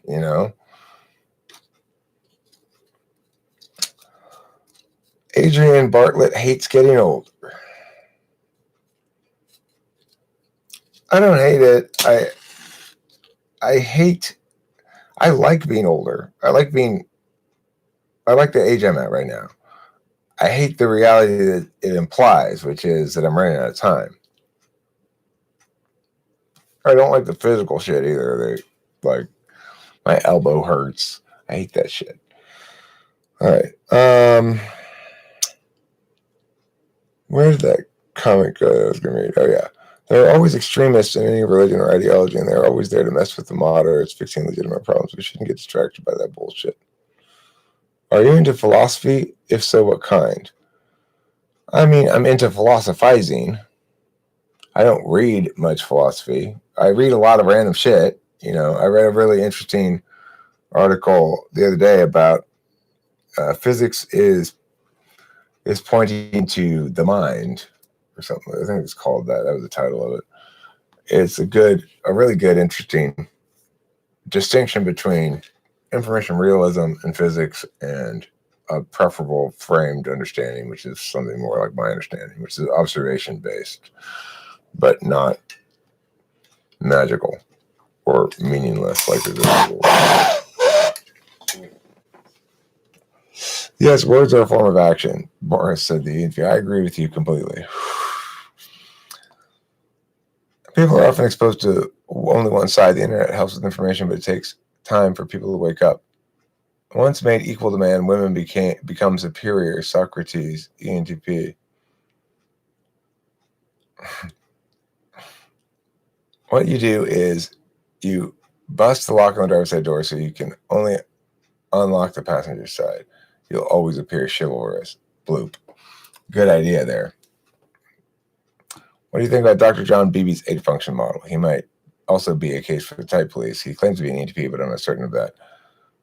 Well, I mean, I'm not entirely familiar with his 8-function model. I do know his basic 8, his backs. Like, people have said to me, or Justin Dempsey, or Jonah Dempsey particularly said about me that I basically have BB stack as my understanding of things. And that's sort of true in the sense that I understand the functions to play different roles, including the backstack of the functions. And some of my roles, I guess, are similar to BB's understanding of them, but BB is very metaphorical. I would guess, based on what I know of his work, that he's NI, not NE. But I could be. I have no idea. I'd have to talk to the guy, you know.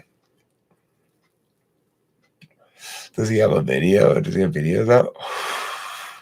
Have you noticed if one type ages better than another, physically you look younger, or just lifestyle? Well, like, Kimberly looks a lot younger than me, but we're the same age. And I think most of the reason for that is because she dyes her hair. She's got she's got great hair. You know, like she's got thick, like good hair. Right? The opposite of this, right? And she dyes it so it doesn't look gray. And she's not very wrinkly like I'm wrinkly. I don't know why that is the case. Do ENTPs age well? In some senses, I'm aging beautifully. Like, despite a very unhealthy lifestyle, my biggest complaint is my right elbow, which is right now is not in any pain when I'm doing this at all. Okay, but it's like sore a little bit right in here, and when I'm lifting shit up, it gets a little bit hurt. I'm 47, about to turn 48 next month. Or this month now. I turn 48. End of the month. There's an interview where John Beebe talks about his function model and how it came to be. Huh, interesting. I should probably watch it. I'm not very good at watching shit I should watch sometimes. Like, a lot of times I don't want to. When I go to make a response video, for example, whether it's if somebody says, like, watch this video and respond, like I did with that autism video. A lot of times it takes me a little bit of, I have to, and then SE and go, okay, fuck it, and push play, because I don't know in advance at all anything about how I'm going to actually react to it or what it's going to say or anything. And there's a certain amount of like fear almost that it's going to make me mad or it's going to,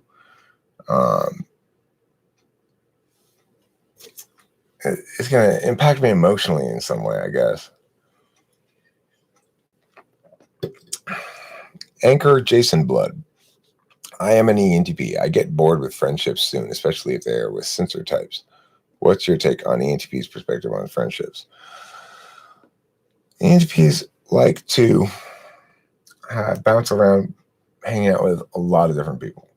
The ideal circumstance for an ENTP is the one I currently have, where I am able to engage with lots of different people and return to them periodically according to my inclination in general. It's an unusually individuated way to deal with people. I mean, individuated for me or ENTPs in general to be able to do this, to be able to be like, okay, well, I'm going to make videos with Amber. I'm going to make videos with Anthony. And then I'm going to stop that for a while. And I probably will resume it again at some point, making them more videos with them. And, it's like, I feel like I've got a lot of friends. But, it's like, as an ENTP, I don't need there to be a lot of deep bonding for me to call somebody a friend. And naturally, over the course of the channel, some people become more significant than others to me in my life, and I interact with them more frequently and stuff. But I don't feel a lot of obligation because of the way I got shit set up. You know, if you can set shit up like that, it's great. It's great to have a bunch of engagements with people whom you like, and who like you, and have good positive engagements with them, and then not be limited to a small group of people. Though, you know, it's like I'm continually having the opportunity to meet new people and talk to them, and maybe type them, or maybe just chat with them, or whatever. And it comes with very little burden or obligation. So that's really the ideal situation for EHP. All right, Sheila, go clean the coops. The Russian Revolution was about the future. Okay. Isn't every revolution about the future? John Beebe has a very Jungian take on Jungian psychology. It wouldn't surprise me if he was INFJ or NI-DOM auxiliary. This is a little too moist. This is a little too damp. Can you put some drying agent upon it, please, my man? Put some salt and pepper. Put some salt some more. If you get enough salt, then it will dry up like the floor. I try to determine personal experience from relating to type all the time.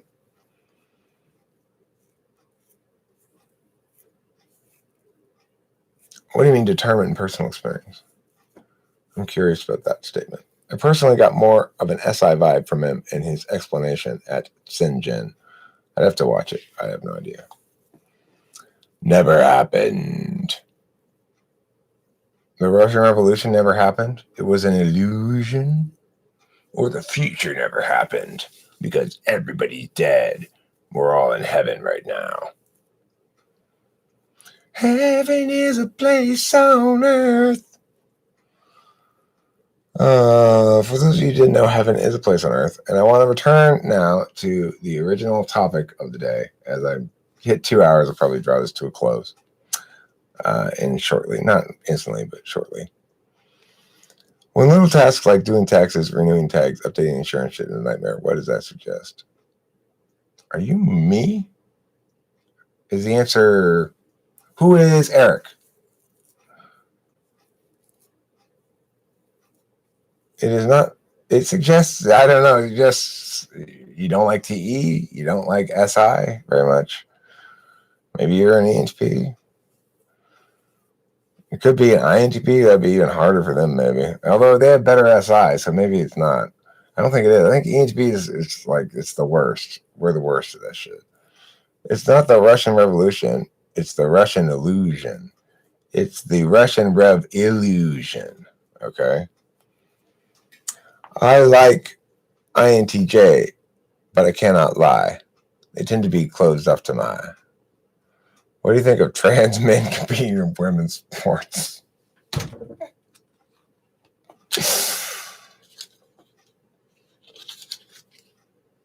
No. There's no such thing as trans men. Okay? That's not a thing.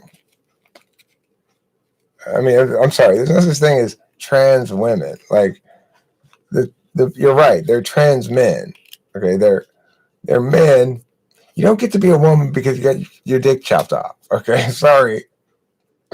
That doesn't make you a woman. That's just a crazy guy who got his dick chopped off for no reason. Okay. OG topic. Why I'm weird and what's wrong with me? Right, yeah, there's nothing wrong with you, Grill the Garden. There's nothing wrong with you. When my sponsor told me that, after like 6 months, I had waited my whole life to hear that from somebody. There's nothing wrong with you, Eric. And it was shocking. It was ontologically revolutionary. I know, Taylor, I gotta trim my fucking mustache. Stop taunting me with your SE teasiness. Good idea or great idea? What are we choosing between? What's the idea we're talking about? Why did I go live at 4:30 a.m.? Why didn't you go live at 4:30 a.m., David Kepke? That's when I woke up. I think it was like 5. Help me bro up. Oh, okay, good. Brohan. Brozovic, bro. Listen.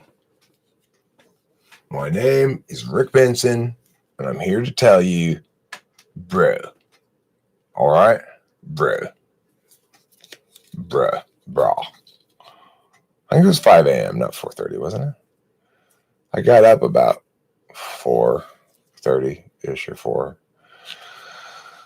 I couldn't sleep anymore after that.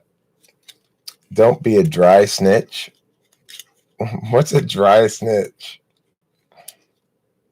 Those damn ENFPs keep trying to take the INTJs from the ENTPs and are not compatible. They're supposed to have ISTJs. ENTPs shouldn't want the INTJs either. ENTPs want ISFJs to be mommy. If you haven't had an ISFJ mommy before, you're missing out. I just wanted to let you know. It's absolutely glorious. Do all ENTPs think Goodwill Hunting is about them? I don't think that's about me. I didn't identify with that guy in that. He was a little bit more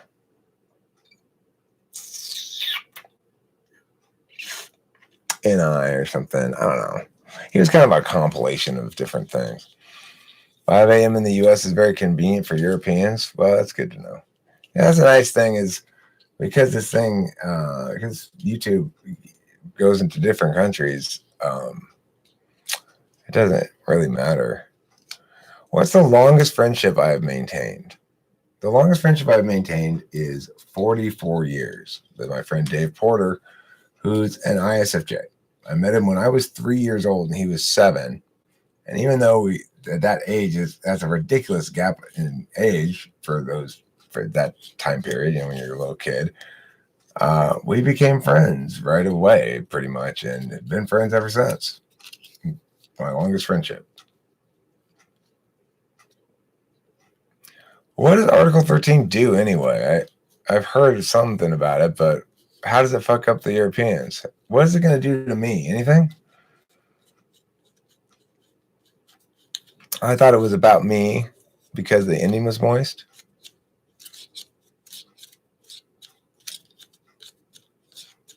Philosophical skill is proportional to beard length. Baldness is a bonus. Yeah, I don't think you want a completely bald philosopher, though. I think baldness is only a bonus up to a certain point, and then it begins to have diminishing returns.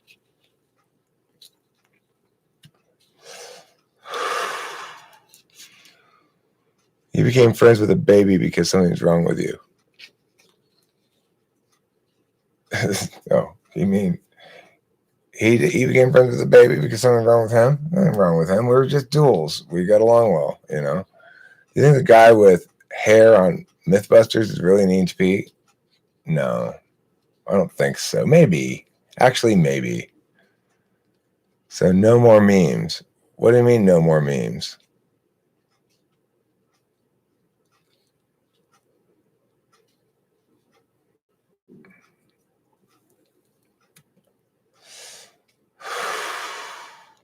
It opens up the possibility to just copy strike anyone who uses anything that's created by somebody else.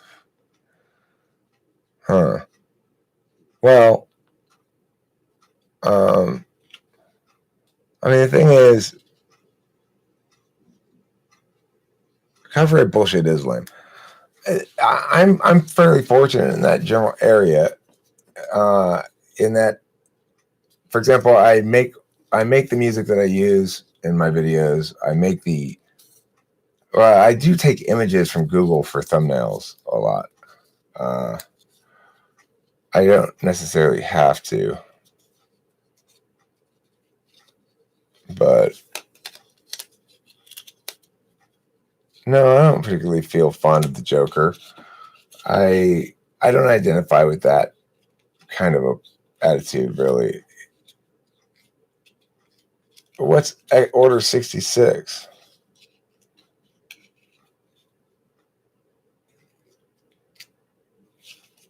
Oh.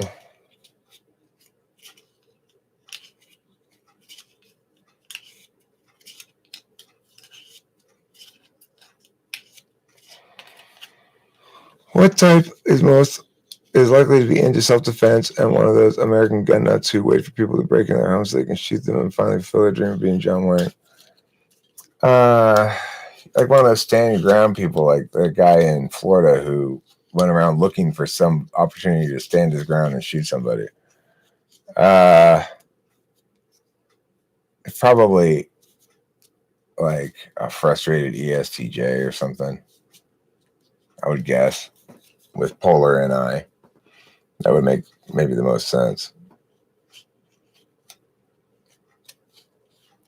EU is going to fall. Order 66 is Star Wars reference. Oh.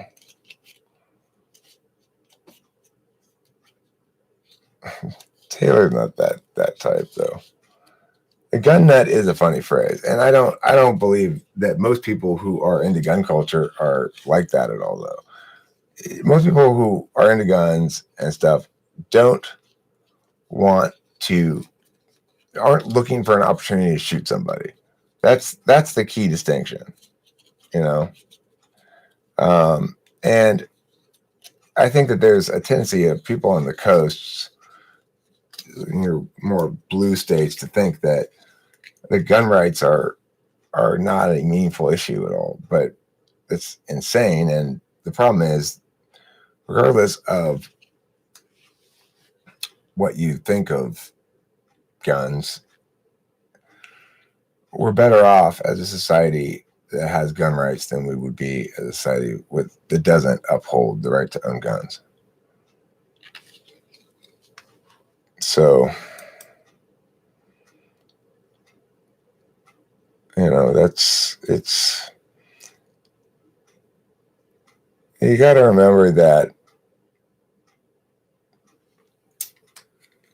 that shit happens, right? A certain amount of shit happening is the price to pay for liberty. Remember that shit happens anyway. If we don't pay that price for liberty, we pay that price in other ways. Same price is going to be paid. It's just going to be paid in different ways, maybe more, maybe less. I don't know. It's hard to say. But you know, it's like centralized control is always something that works best when it relies least upon coercion.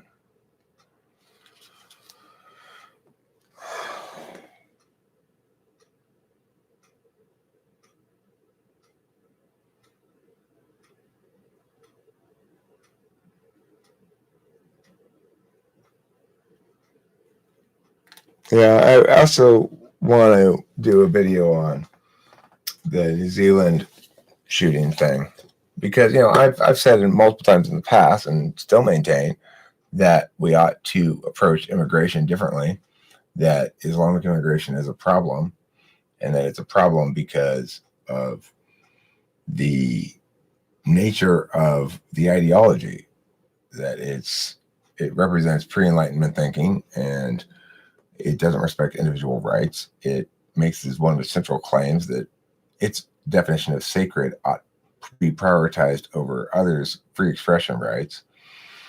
And so, you know, I want to talk about in a video coming up the challenge for all of us to remain discursively attentive to what matters. Like, just because I go out and murder a bunch of people in the name of the Special Olympics doesn't mean we should end the Special Olympics.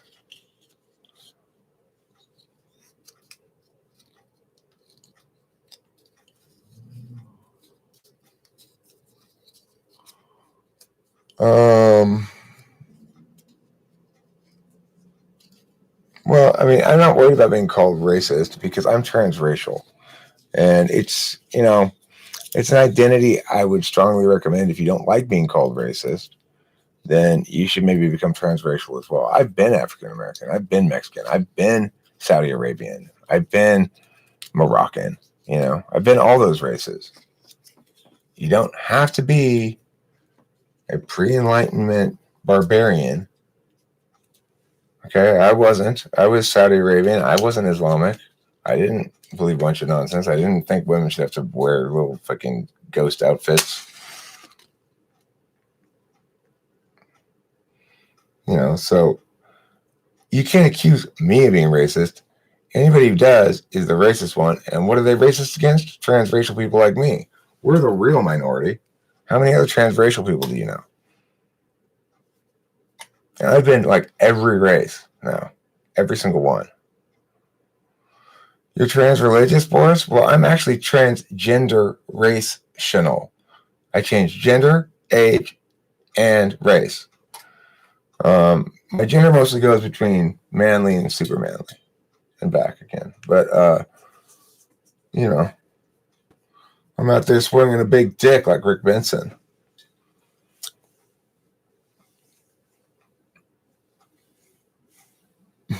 That's good.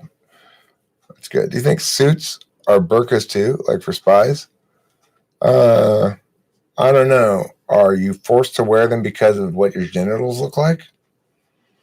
The most dangerous areas I visited were those called immigrant neighborhoods. Arabs standing around waiting to mug white guys. Fuck that shit. Am I racist? Probably. Yes, you probably are racist. I have no issue with immigrants who are currently in the country. And that's one of the differences I want to stress. I am not opposed to immigration in general. In fact, I would, I favor a sensible approach to immigration. I do think that the United States should secure the borders. I am not opposed to immigrants who are currently here in the country, nor to immigrants coming in the future. I think they are fine contributing members of society. I am opposed specifically and only to Islamic immigration, and I am not in favor of open borders. But I'm not anti-immigration in general, and I don't have a problem with different people from different places and different cultures being here. And amongst us, we're all the same as far as I'm concerned. I've got clients who I wouldn't want to presume their race, but I think they self-identify as Chinese. I've got a lot of Chinese clients. They hadn't immigrated here who'd be paying me money to do a job, So I like immigrants. I have no problem with them. I don't like our immigration policy, and I don't believe that Islamic immigration to Western democracies is a good idea. And that doesn't make it okay to kill them or do any other violence to them. Once an immigrant has arrived, that individual person, like anybody else, I'll be treated like an individual person and not a member of some group. Let's see. I really got to wrap this up here. Bras or burkas? Joey, Joe, Chabadoo. I want you to just lift up that shirt and you just take off that bra right now and you just let those babies flop around. And I want to see. Okay? We can do that. You can do that we'll go meet in a room and you can show me your boobs and it'll make you feel better. It'll make you feel like a real feminist. Okay?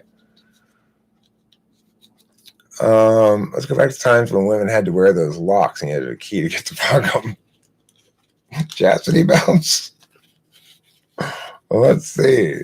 I think that would make their badge kind of stinky, frankly. That if you locked up in there all day, I wouldn't want to.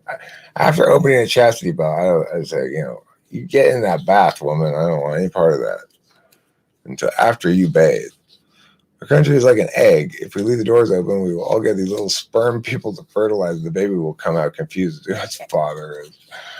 After oak, it's not like that. Japan's system is old and inefficient. Lived here for 12 years. I think Norway's got a good system. I just plugged my phone in. It's almost impossible to immigrate to Norway.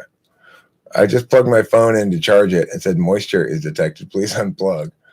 Maybe you're an ESFP. That's a smartphone. Now that's a smartphone. I listen to a lot of European metal, and each country has their own sound. Oh, your boobs are my type. The rest of you might not be, but your boobs are definitely my type.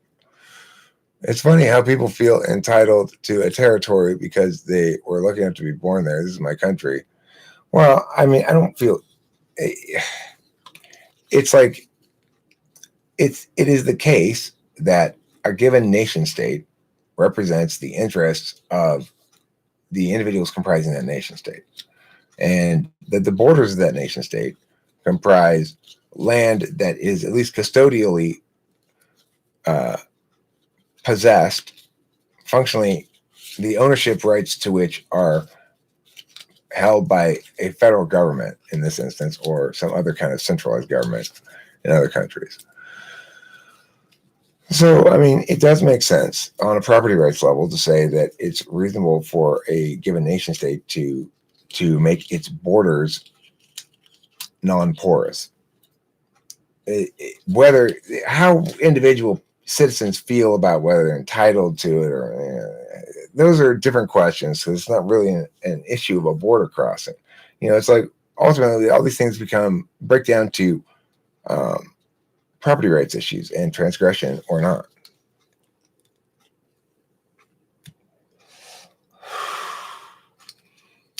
Let's see.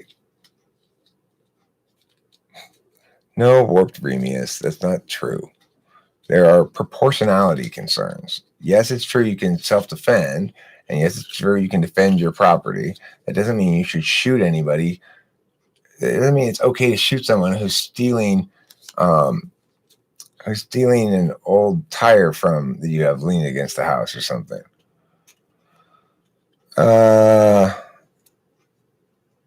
The progressive liberals are suggesting that white people should be denied an ethnicity.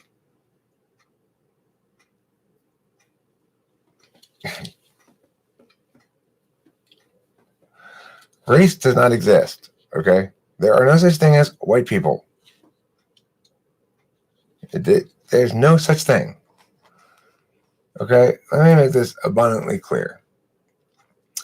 That there are no such thing as white people. There are no such thing as black people. There are no races. They don't exist. They're not a meaningful distinction. It's ridiculous to say that someone is a given race. It's just completely arbitrary self-identification. Nobody has a race. Except for me. I'm transracial.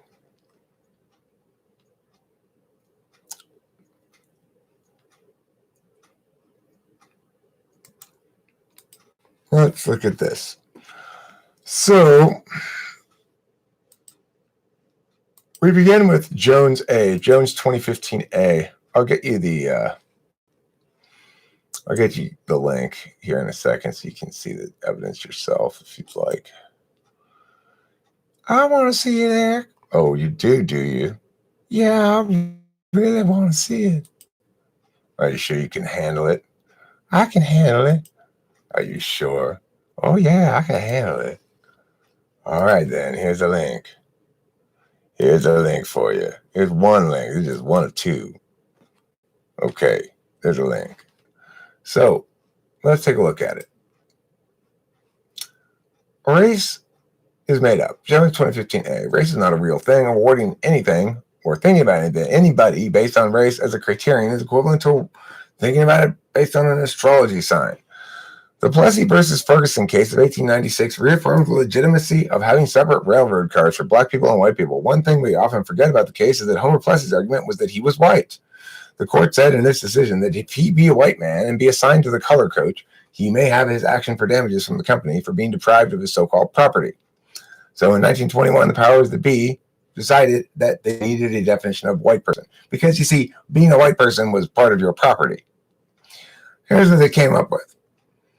A white person has been held to include an Armenian born in Asiatic Turkey, a person of but 1/16 Indian blood, and a Syrian, but not to include Afghans, American Indians, Chinese, Filipinos, Hawaiians, Hindus, Japanese, Koreans, Negroes, nor does white person include a person having 1/4 of African blood, a person in whom Malay blood predominates, a person whose father was a German and whose mother was a Japanese, a person whose father was a white Canadian and whose mother was an Indian woman, or a person whose mother was a Chinese and whose father was the son of a Portuguese father and a Chinese mother.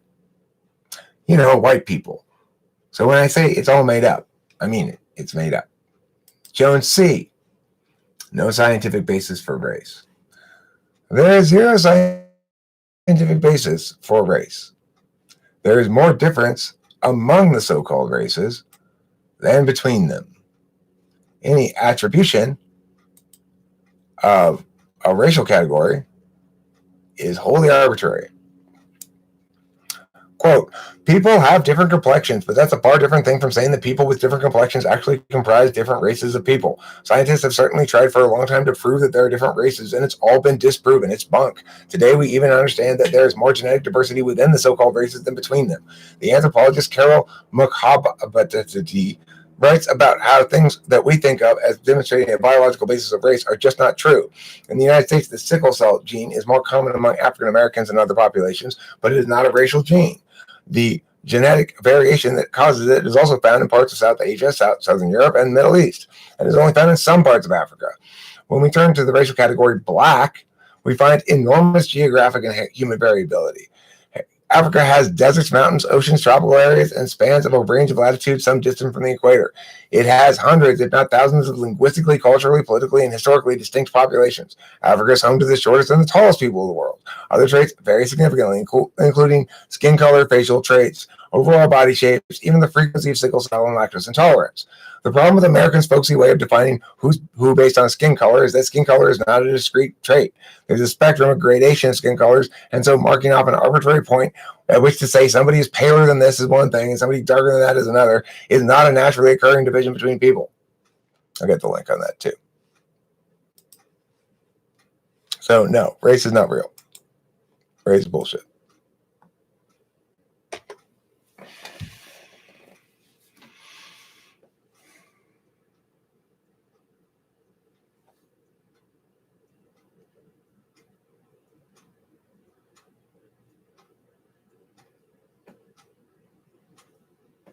I have 8 race cards and 1 blue card.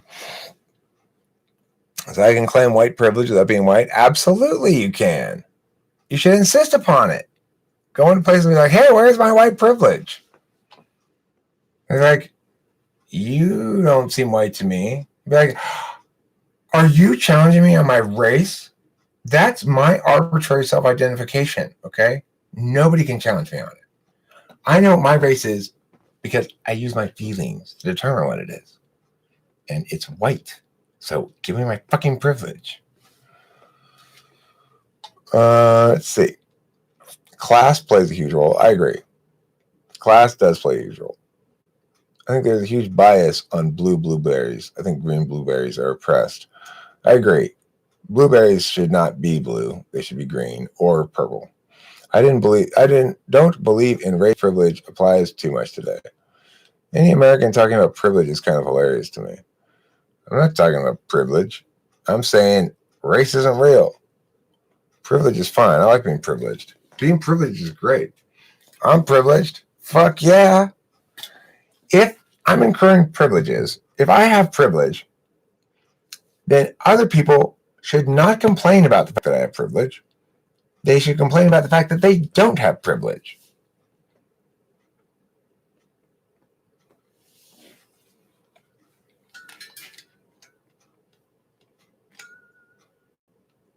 Is ethnicity real?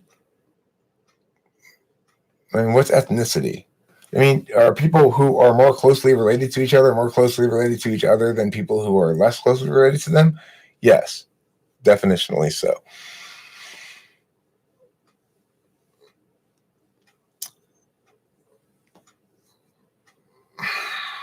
The shootings were a horrendous act, but Islam is just not compatible with present-day ideas. Yeah, well, we don't even need a but in there. We don't need a but in there.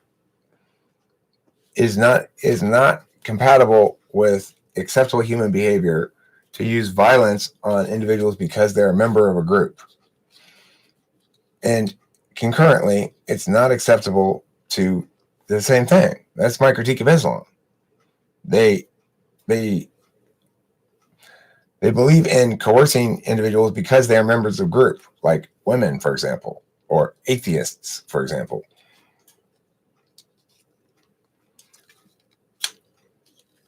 Yeah.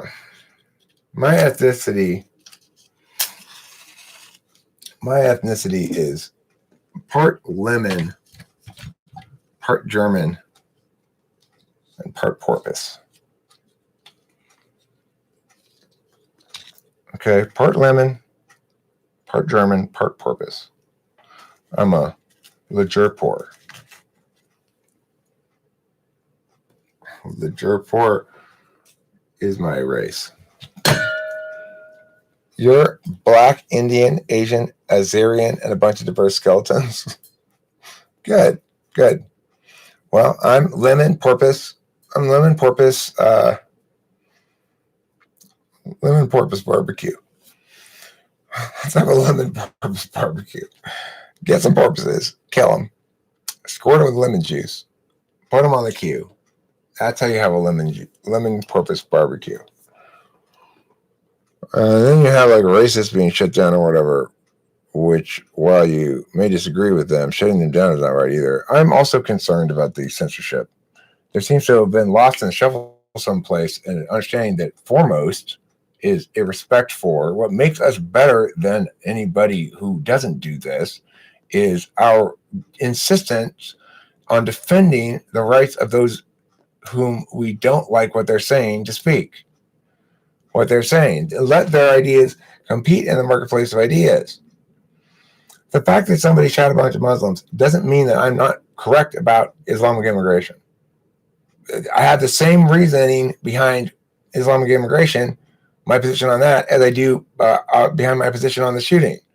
It's absolutely wrong and unacceptable behavior. My reasoning on Islam is it justifies shit like that. It didn't justify that particular instance of it, but there's nothing in Western culture that justifies shit like that as a underlying cultural value. It's a, what do you call it? It's a, what's that word that means like one thing that it diverges a lot from the norm? What's that word? Do I think government should disallow live streaming due to events like the New Zealand shooting? No, of course not.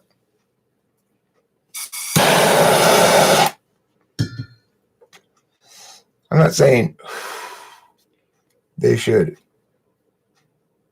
I mean, obviously, we don't encourage anything like that. Yeah, outlier is one word, but there's another word that's like that. That it's I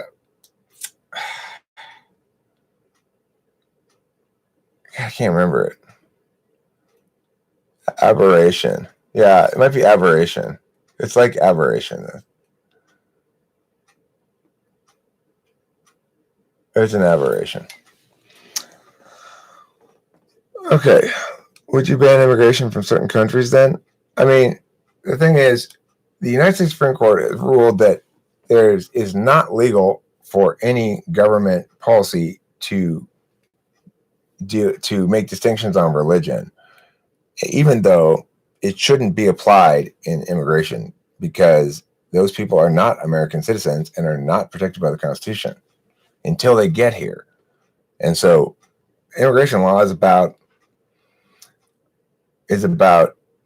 deciding what to do with them before they get here. Of course, the way the First Amendment is written says Congress shall make no law regarding, but it doesn't say, it says Congress shall make a law regarding the establishment of religion or all the shit that it says there, right?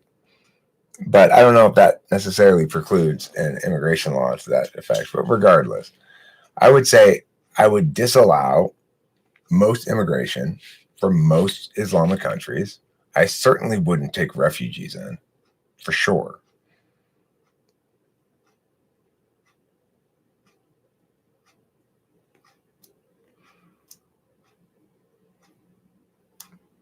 I mean, there's just no reason to. Not our fucking problem. I mean, when I'm president, I will pull our asses out of fucking the Middle East for sure. No more drones, no more dropping bombs and no more trying to get ahead of the terrorists or whatever bullshit justification it is. When we murder people and that's what it is when you're talking about extra legal killings that aren't justified by a real declaration of war against a real nation, then you're talking about murder. When the nation murders people, when people are murdered in the name of the nation and innocents are killed in the name of the United States, we do ourselves way more damage than we can possibly allow happen by not being proactive enough or something. When we're talking about respecting people's rights here, it's like, do those people have the right to life or a right to be proven guilty of anything or anything like that? Or would we just kill them? No, we don't just kill them. And I'm going to stop that shit.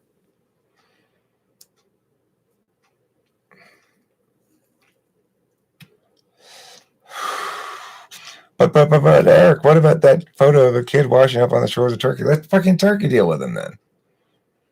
I don't want him. I don't want that dead kid. You keep him. But do you know Middle East is in its current state due to stupid policies of the U.S.? I would agree that the U.S. policies have been stupid in the Middle East. That much of the trouble in the Middle East has been caused. It began after World War II when the Allied powers intervened in the Middle East to construct nation states that didn't previously exist. And everything that's happened since is the result of it. But I don't ascribe to the you break it, you bought it approach. We weren't trying to break it. I mean, regardless, I don't give a fuck. I got the U.S. interest in mind. I'm pulling our asses out of there. I want nothing to do with the place. Now, granted, we're going to have to do business with them, and that's fine. But I certainly don't. There's no good way to do business with people you're randomly killing.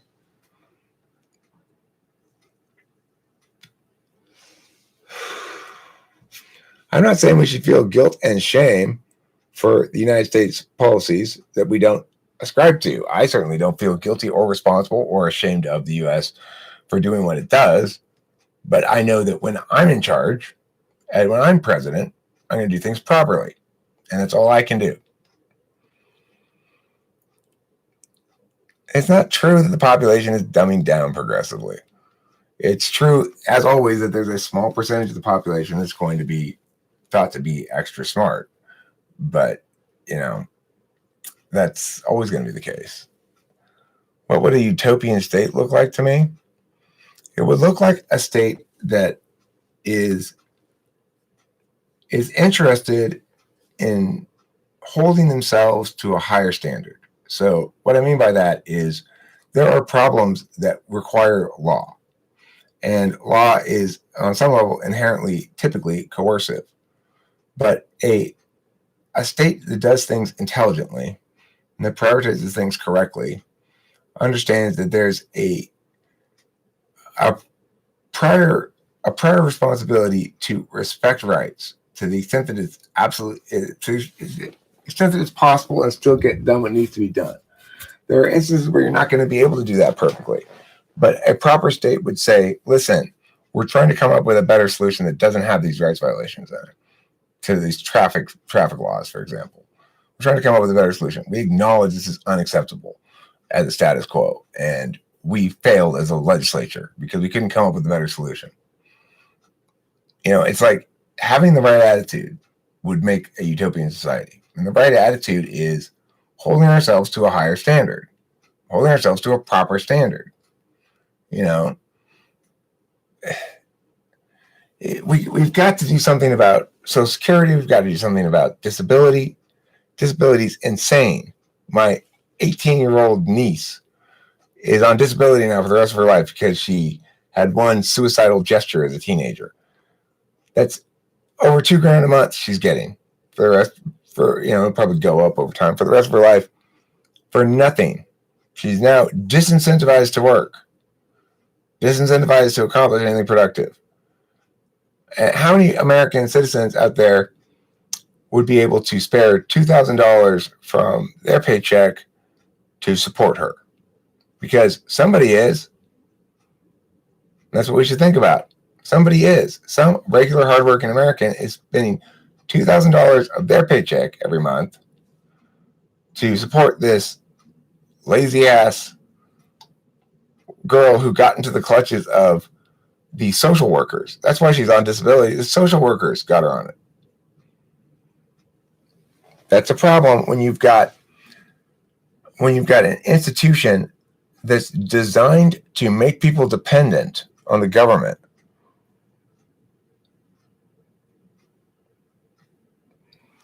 Why do we don't need to collectively have anything to do with the idol called money. We can individually relate to it. A state doesn't understand anything due to the political construct your nation is owned. Well, I agree with you, and you're running basically the nation K. That when we use nation as an object of analysis, it's not actually using it correctly. It's really a rhetorical device that we use to motivate, incite, claim justice on the side of, or whatever. But while I do speak somewhat in metaphor as a consequence, it's clear enough what I mean by that, that when we elect legislators who approach the matter with the right attitude, then the country will get better. But the right attitude means humility, first of all, understanding that we cannot predict the outcomes of the laws that we pass. You know, and how can we fix this? Well, I mean, presumably, if you're going to have coercive public education, then that needs to be what needs to be educating them properly. You know, but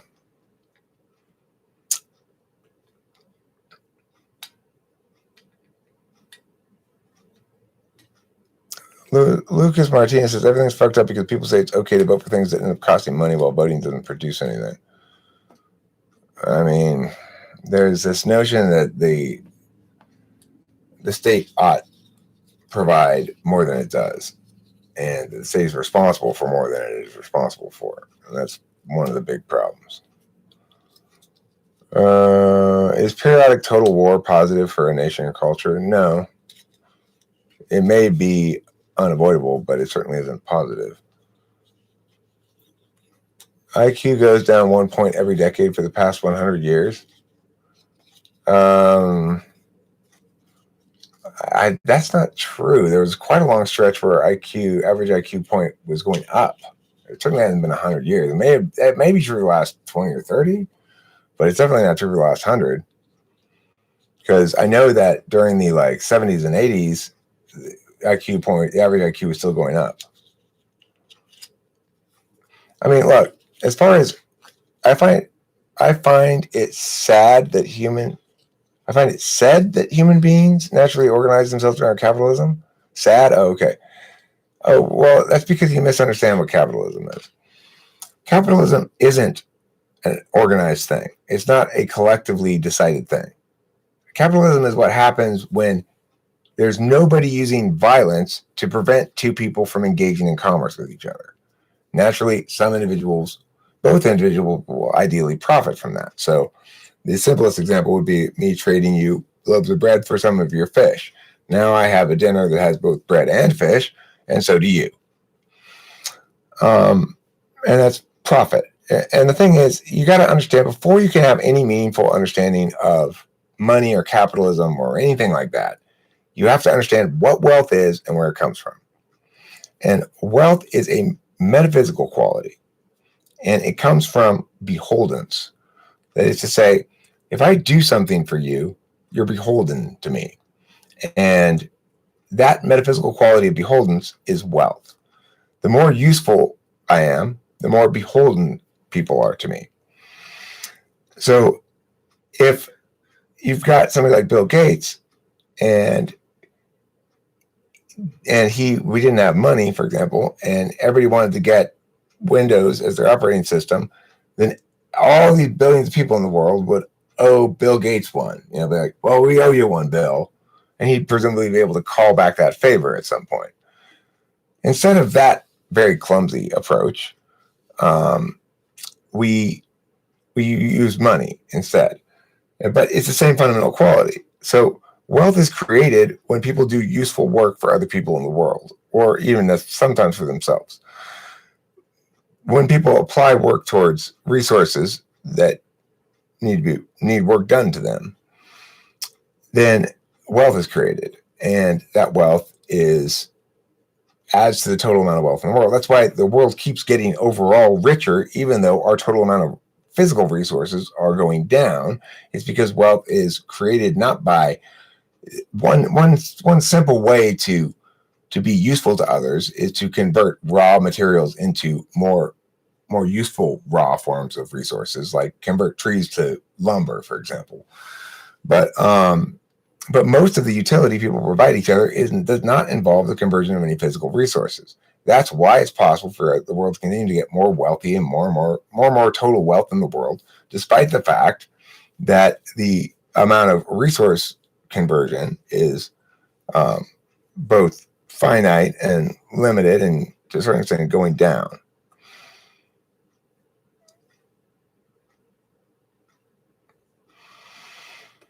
So then Anchor Jason Blood says, but ideally capitalism does not get practiced. You have big monopolies skewing the market in their favor. Well, I would tend to agree that anti-monopoly legislation is an appropriate response by the collective to make sure that capitalism, the integrity of capitalism, is maintained. However, there are anti-competitive practices that comprise real monopoly, and then there's simply success, right? So the reason we're here on YouTube is not because it has a monopoly, but because it's so much more successful and better than the other alternatives, or at least more successful, or more commonly used, whatever. Better, I guess we can infer it or not. I've never even tried Vimeo, So the physical money system only works if it's given out based on utility usefulness. The problem with the current money system is the way that it's disseminated into the economy. So the ideal money system is disseminated into the economy in the way the cryptocurrency is, where people do useful work directly. It's not really useful. It's mining, People work directly on acquiring the currency. And then once it's in the ecosystem, it becomes in the ecosystem in that fashion. The thing is, that's a good way to get currency into the ecosystem, but it still doesn't, there's no way to centrally control or dictate correctly how to make sure that wealth goes where it ought to go towards utility, because that occurs naturally. You can't centrally dictate that, because utility is something that each individual decides for him or herself. I might want to pay money to go to the basketball game to see the Lakers, and I might pay a lot of money to buy a ticket to go see them. And that's why those basketball players can make so much money. And same thing with the fact that I might want to watch it on TV and see the commercials, and therefore that's why they make a lot of money, is because I'm much more likely to watch and pay for the ones who win than the ones who lose. So the thing is, you might not think that's a useful skill. Anybody might not think that's a useful skill. That's why everybody gets to decide utility on their own with their own money. That's what capitalism is. Anything else is a divergence from that.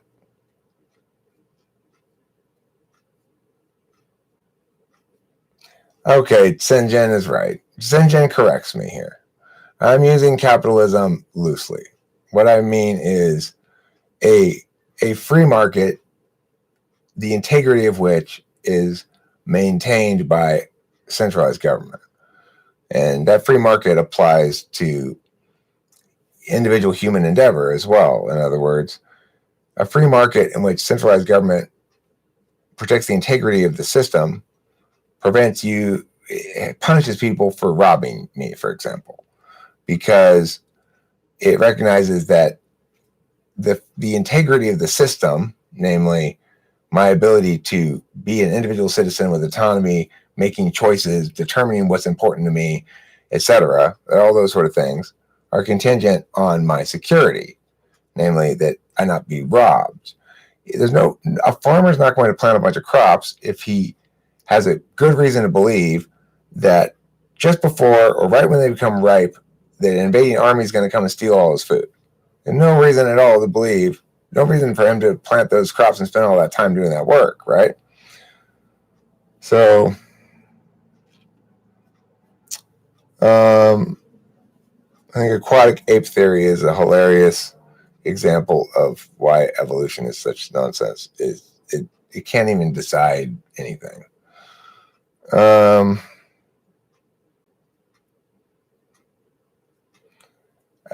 Evelyn asks us a tough question. What do I think about regulating social media platforms under the idea that its utility and deplatforming can have an impact on elections and stuff?